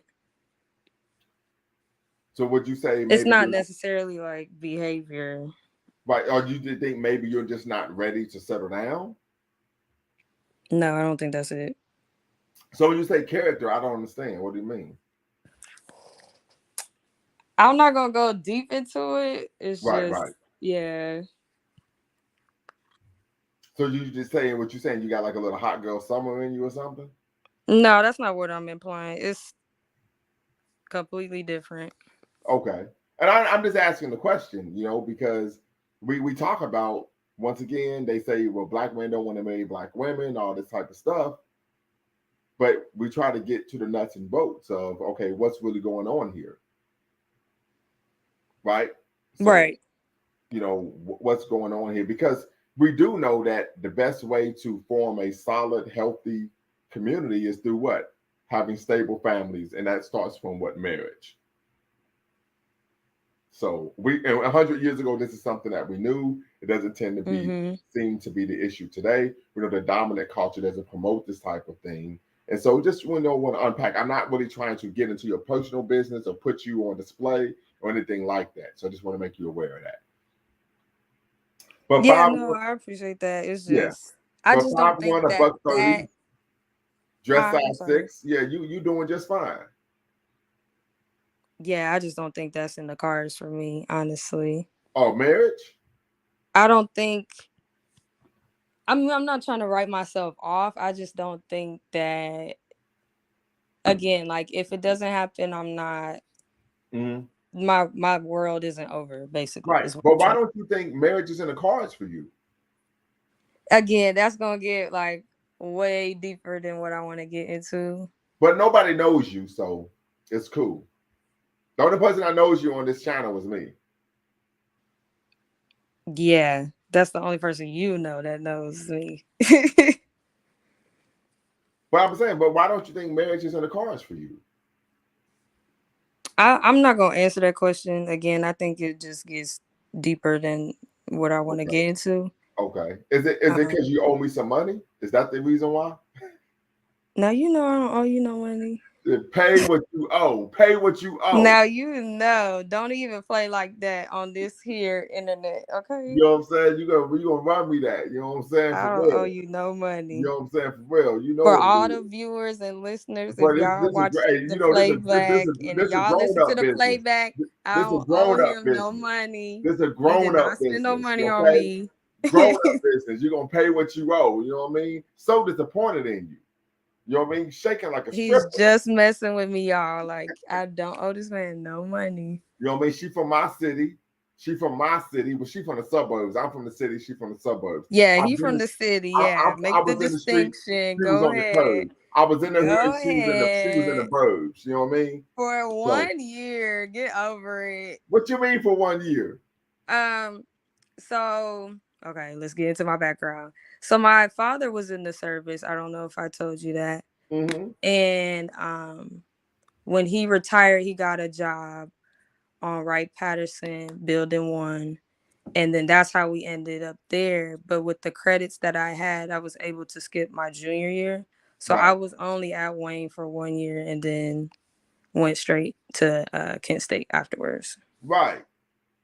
So depending on who I speak to, I say like, oh, I'm from Dayton, da da da da, right? You from the This is obviously from you ain't people who are not from you Ohio at ain't from the all. city. You from Yuba Heights. Yeah, like when I talked to you, I told you exactly where I was You know what I from. mean? But people who I'm from Dayton View, USA, where 2 SKs go off every day in New Flesh Lane. but Deviation people for who life. are not from Ohio at all, I just be like, oh, I'm from Dayton, Ohio. Da, da, da. Be lying. People who are from Ohio, like in general, I tell the truth. Mm-hmm. But I don't tell the truth to everybody. So what you're saying is typically you lie. No, that's not a lie. I just say I'm I'm just messing with you. I'm just messing with you. I don't be lying. No, it's all good though. But yeah, I just think it's strange that you don't think that marriage would be in the cards for you. Let me ask you this, and then we're gonna wrap up. Would you want, if you were to be married, would you want to be with a masculine man? Is this a trick question? No, it's not. It's a serious question. Okay, so when you say masculine, what do you mean? Dependable, reliable, responsible, believes in structure, order, and a systematic way of doing things.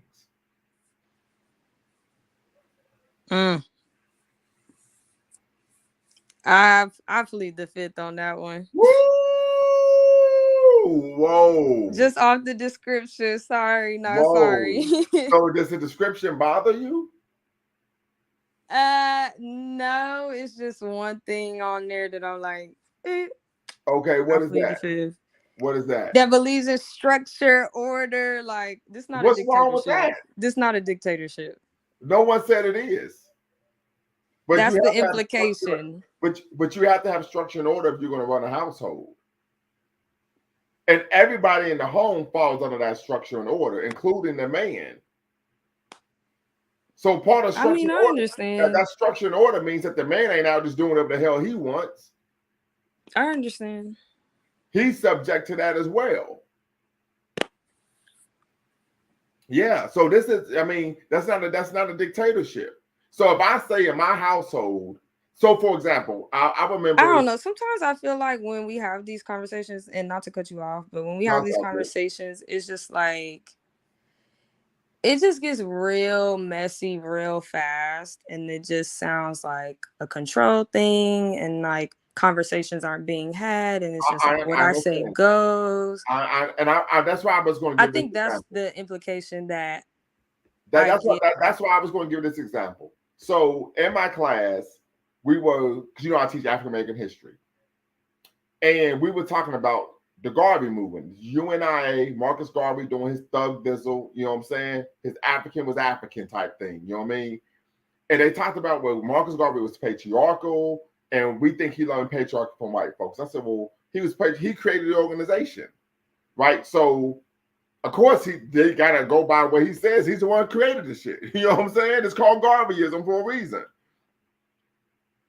Secondly, they was like, well, I don't understand why, if a woman wants protection, she has to follow the rules of the man. I said, well, let me tell you all the story. So I'm the baby in my family. I'm the youngest. And when we were growing up, we would go places. My parents would tell my brother and sister, if something happens to him, that's your ass. So whenever we went somewhere and we got outside of the eyesight of my parents, my brother and sister would tell me, hey, when we get somewhere, shut the fuck up. Don't say this, don't do that. Because if anything happens, we're going to be doing the fighting. So the person who puts their life on the line is the person who makes the pronouncements and sets the rules. That's just the way the world works. And if you don't want to follow someone else's rules, then you have to then say, okay, then I'm going to take the responsibility of protecting myself on my own. That's just how it works. And that's fine. I don't see anything wrong with that. That's just the reality. When I was under my brother and sister's protection, I had to do what they say, when they said, how they say it. And my sister's the oldest. And I remember being 8 years old, my sister being 14 and 15, her grabbing me by the arm and saying, when we get up here to this part, shut the F up. Because I know you like to talk shit. And if anything happens, I'm the one that's going to be doing the fighting. He literally grabbing me by the arm and saying, shut the F up. Because I like to talk trash. That's what I do. It's just what it is. There's no I way mean, I around it. get it, but maybe that just speaks to where I am now. I'm a middle child, so I have an older sibling, and Ooh, you got some middle child. Okay. so I understand like the whole you do as I say, blah blah blah. Did I listen? Half the time I did, half the time I didn't. Mm. So that's why I'm like, maybe that's why I am how I am. So do Cause you think you have an issue with authority? not necessarily, no. Okay. Because I It's was like, just with me being the baby, my brother and sister used to whoop my ass. So I didn't have a choice. I had to do what I was told. Like they would beat me up, literally. oh no, see, I have choice. Shit. So I and have what? choice. How far? What are the ages? Like how many years are you between Yeah. your So siblings? there's huge age gaps. Me and my older brother are 6 years apart, and then me and the youngest, who just graduated, if you watch it, we're 10 years apart. Mm. Okay. So yeah. So my sister got 6 years on me. My brother has 3.5 years on me. So Okay, so you you're got a talking little gap. about a 12-year-old power bombing a 6-year-old. You got some What I'm gaps. gonna say? What I'm gonna say? I'm I talking don't about know. Maybe I'm just bold because yeah. I used to just look at my older brother like, I'm not doing it. Like I remember, like when I was in high school, my brother had 100 pounds on me, literally 100 pounds. What am I gonna do there? I'm gonna do what the hell I'm told. Like you know what I mean? I ain't got a Yeah, choice. your circumstance is a little Yeah, different. And then also too, he was I 6'2", I was 5'2". He was 200 pounds, I was 100 pounds. and also too, I'm the only girl, so I Right. do recognize my privilege in Yeah. that. So I'm Yeah. not gonna even combat that. Right. You're right. But it was different for me. So I grew up understanding, hey, if you're gonna be protected, you got to follow what the protector says. For example, Donald Trump, when he wanted to go to the January 6th, what they were doing at the insurrection at the Capitol, the Secret Service said, no, you can't go. He had to listen to them because they're the one who always they're the agency or entity that's tasked with what? Protecting them. That's just what it is. That's the way the world works. If you want to be protected, you have to follow what the protector says. If not, you got to be out here on your own. I hear you. Yeah. I mean, that's just how it works. So, I mean, I have an understanding of it. That don't mean I'm gonna do it. woo. So, are you saying that? So, is that why you don't think you would get married? Because you kind of want to just. No, I mean, that's not pretty wild, though. entirely. I guess that's part of it. I mean, you helping me realize that might be part of it, but that's not in its entirety. You know? Wow. I mean, yeah. I mean, you could probably get married if you marry a beta male. Here we go. Every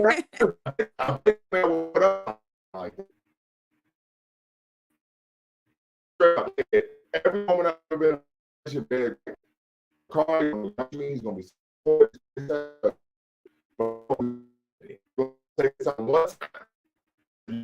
I think you breaking up, or that's me. I think. Hold on. I'm gonna say something one time, you do it, I'm like, leave. I'm not going back home with anyone. That's who I am as a person. Like I said, if you get a beta, you can do anything you want. He accept it. But you probably wouldn't respect him. I'm not even gonna get into that.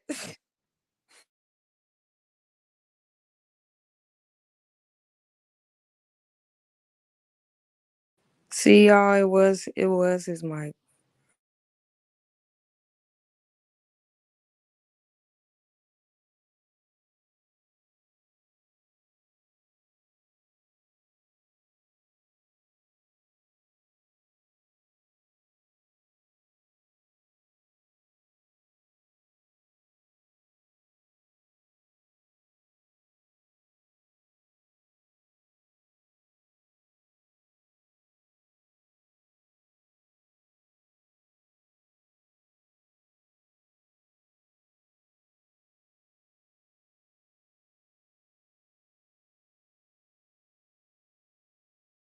Between African women and African and American women, I right? was just about to address that.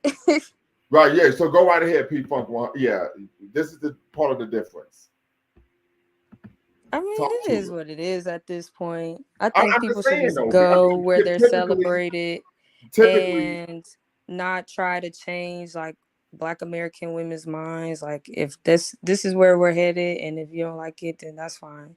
Like I but don't think that spending time pointing at each other, blaming each other for different things that's wrong in the community is helping the community. I think we should be more focused on working together, how we can help the community. But right. But how as can you far help the as like community Black if men you hold on, hold on, deciding hold on, hold like on. I'm sorry. Look, how can you help the community if you have people in the community who say, I don't care about being cooperative and working with people, I'm gonna just do whatever the hell I want. But that's not what I'm speaking to. I'm speaking to the comment of African women and American women being different in the mindset. I Okay. don't think there's a issue with it as far as like us thinking differently. I think everyone, as you also said, diversity of thought, I think everyone can contribute to the global economy, so to speak, as far as Black people. I don't think there's an issue with the way Black American women think. Um, Woo! Now you know you are being disingenuous when I'm there being is a disingenuous. come on now, ratchet feminism isn't a problem with how black Me women and think. you already had our discussion about ratchet feminism, and you already know I don't agree with you as far as ratchet feminism. I don't believe it's a thing. We already had that It discussion. actually exists. We already had that discussion, though. That's what I'm saying. You already know where my stance is when it comes to that. Again, let me finish answering that question. Okay, you got it. Okay. I don't think there's anything wrong with the way Black American women think when it comes to us working together, finding solutions. I think, like you were saying, diversity of thought is important. Um, but yeah, we don't necessarily have to agree on all things, but there is certain things that I think we should be focused on, Right. and that's just that on that. Okay. So I would say this. I'm gonna provide a retort or a rebuttal. The most important institution in any community is the home. The first place where you need to be to work together and be cooperative and agreeable is in a home.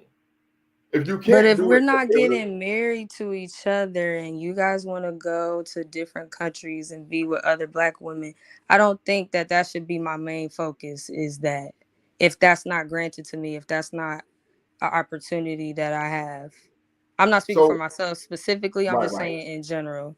So why in general are black men, African American men, going abroad to marry other black women? You already answered that question.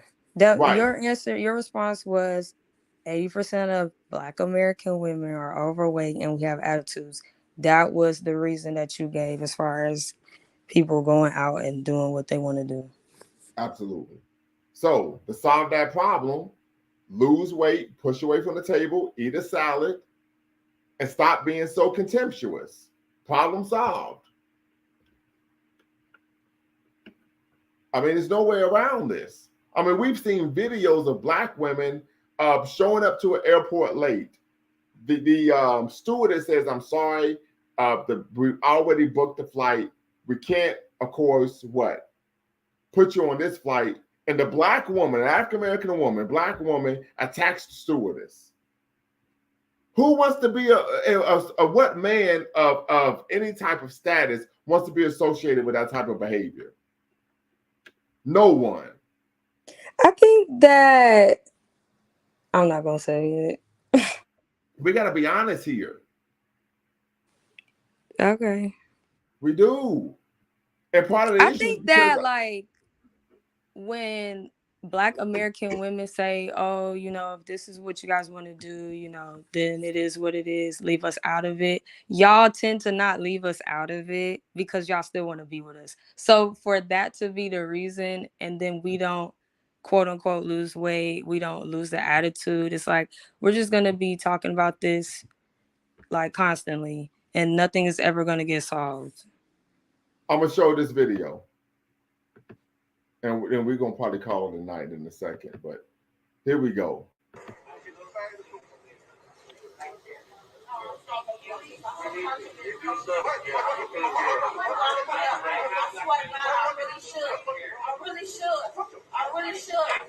acting like that you black. You acting like you white when you really black. Don't walk up on me for real. What you want to do?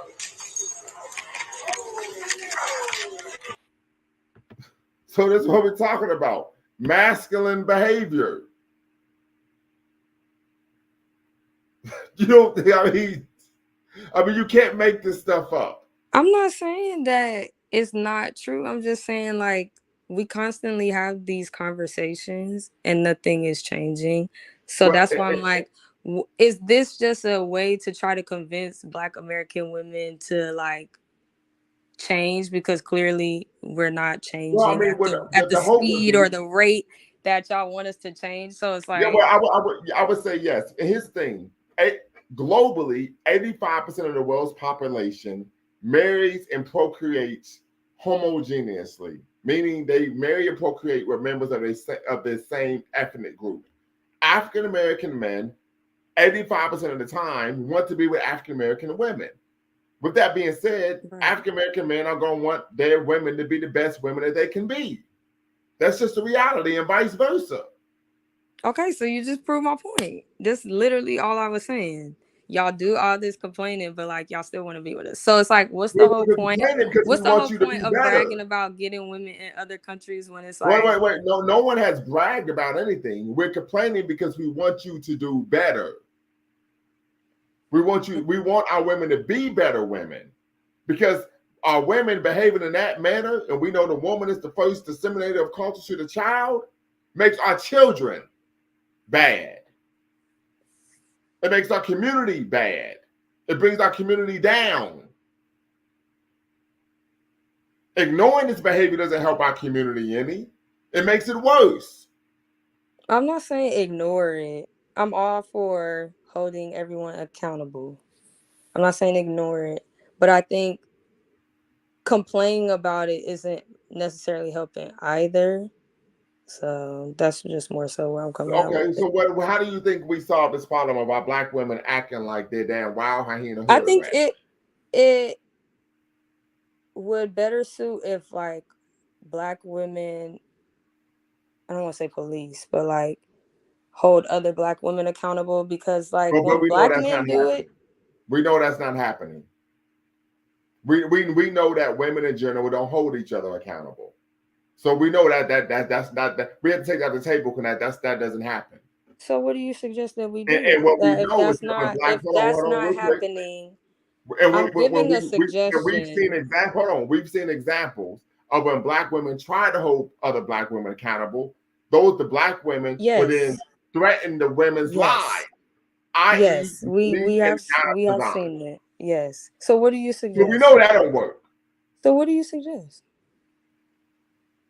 It's getting under a man's leadership, a masculine, Okay, principled, but responsible man's this is the leadership. thing. This is the thing. If Black women are not, Black American women, I want to be very specific, are not listening to Black American men, it's not enough to say the solution is just get up under a man. I like said that a like that's masculine, not a responsible solution. man's leadership. If not, then hey, the consequences that they get are the consequences that they That's get. But where but this is where we are. We are at the right, and point they will where, remember to be single, overweight, and by themselves. right. So we're at the point where this is where we are at, and you're saying just get up under a man leadership, and then that will solve everything. But the No, thing a is, masculine, responsible, dependable Black man's leadership, not just a man in general. Because you got Pookies and Ray Rays out here signifying that they're men. okay, signifying. Yeah. So yes, that's the solution. We've left our women to their But own we devices. need women to get over to that point. You just want us to just do like it's just cut and dry, and it's not that cut and dry, is what I'm saying. Yes, it is that simple. You do But what the it's hell really you're not told. though. It is. You do what the hell you're But it's told. really not though, because like you just insinuated that we have Pookie and Ray Rays masquerading as if they are dependable, masculine, viable men. Well, no, a Pookie and Ray Ray, you can tell right away what a Pookie and Ray Ray is. Yeah, you could tell, but if we don't have fathers in the home, Well, guess what? Blame your 80% mom. of the women. If a young lady doesn't have a daddy in the home, she need to blame her mother. Okay, Because we can blame the mother all day, but if you don't know how it is the to vet reality. properly, due to the fact Well, that your mother no, didn't stay with your father. But Sister Ash, well, nowadays that ain't even the case. There is a number of videos. Matter of fact, I have a personal. I feel like you wait, hold up. Wait, no. You changing the goalposts right now. No, I'm not moving the goalposts. I'm gonna make this point. I have a private YouTube channel, and I have a whole playlist entitled "Women," where there are women who have stated, my dad told me what man not to deal with. He told me what to look for and so on and so forth, and I didn't care, and I chose to have children by guys who were criminals. But you know Matter of how fact, hold on, wait, hold on. And there was a young lady on there, and she talked about how she's 30 years old with 2 kids by 2 guys who are gangbangers, even though her daddy told her not to be with a man like that. She talked about how when she was in high school, she had problems with the school resource officer, and how the school resource officers were very discriminatory. And Kevin Samuel said, okay, you know what, we could say that's a wash, because we do know that we do experience anti-Black racism in the schooling system. But Kevin Samuel said, well, what about your daddy? Your daddy told you what to do and you didn't listen to him. Was he discriminating against you? No. She said, no, my dad was not discriminating against me. He said, you wouldn't listen to him either. So we have a real issue in which Black women just won't listen to anyone. And that's the problem. They won't listen to anybody. So it's on Black women to change their mindset and behavior. If not, you're going to keep getting the desultory outcomes that you're getting. And I'm not negating the fact that we need to take accountability. But however, you just stated that 80% of Black households only have their mother within those homes. Right. If you don't have a father to tell you what you need to do, because like you told Ms. Davenport, the exception is not the rule. You just told Ms. Davenport. But you just told Ms. Davenport the exception is not the rule. So that 34-year-old that's the majority. Lady is the exception. That lady the majority of the time, because majority of Black women do not have their fathers. Because the mothers don't want the child to have the father. Stat that you gave. Because the mothers don't want the child to have their father. Okay, but by the stat that you gave, we don't have the fathers in the home as commonly as they should be in the home. Okay, absolutely. We blame the mother.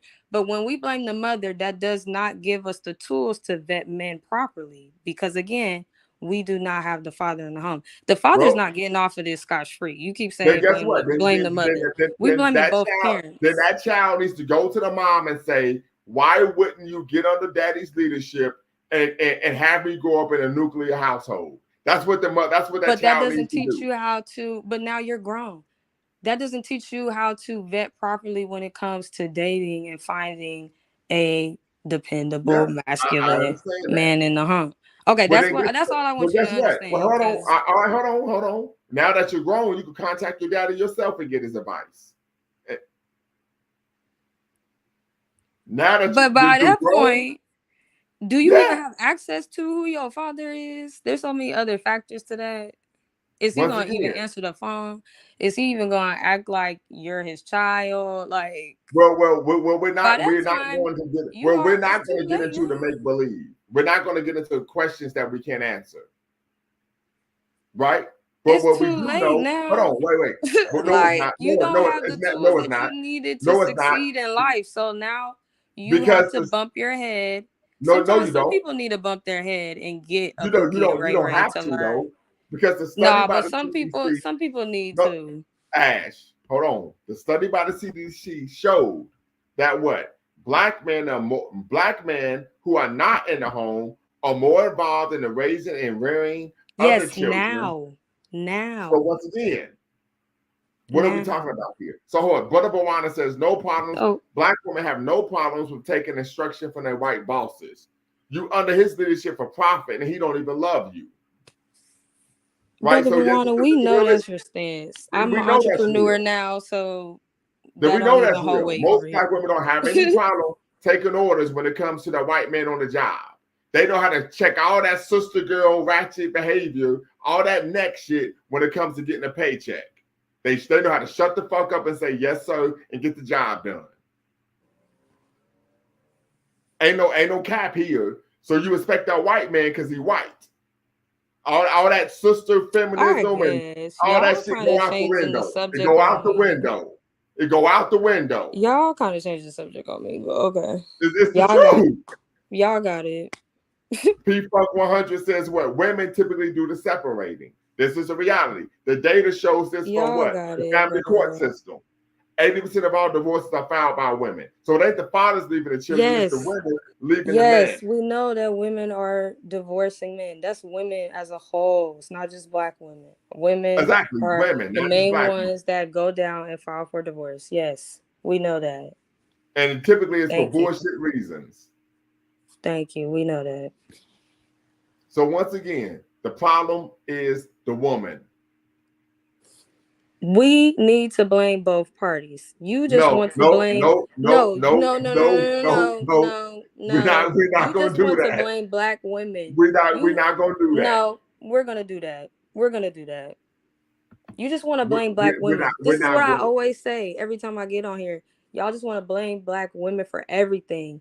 Yes. Do we need to take accountability? Yes. But also too, black men need to take accountability as well. It's not just Black men have it's just always not taken the woman's accountability. fault. Black hold on, No, because I I'm feel like gonna you're only stop you talking right about there. from your I'm anecdotal gonna experience. stop you right. Black men live in a society in which we are held accountable for everything that we do and everything that we don't do. We don't have the luxury of not being held accountable regarding anything. So I can't let you push that because we live in a society in which we are held accountable for everything that we do and everything that we don't do. Period. Literally. We just saw the case with what's that brother's name who's an NFL player? Travis Rudolph, where this woman made up a bunch of lies about him abusing her, ended up getting a whole bunch of people killed, and she wasn't even charged with not one single crime. So please, black women aren't held accountable for anything that they do. Okay. Period.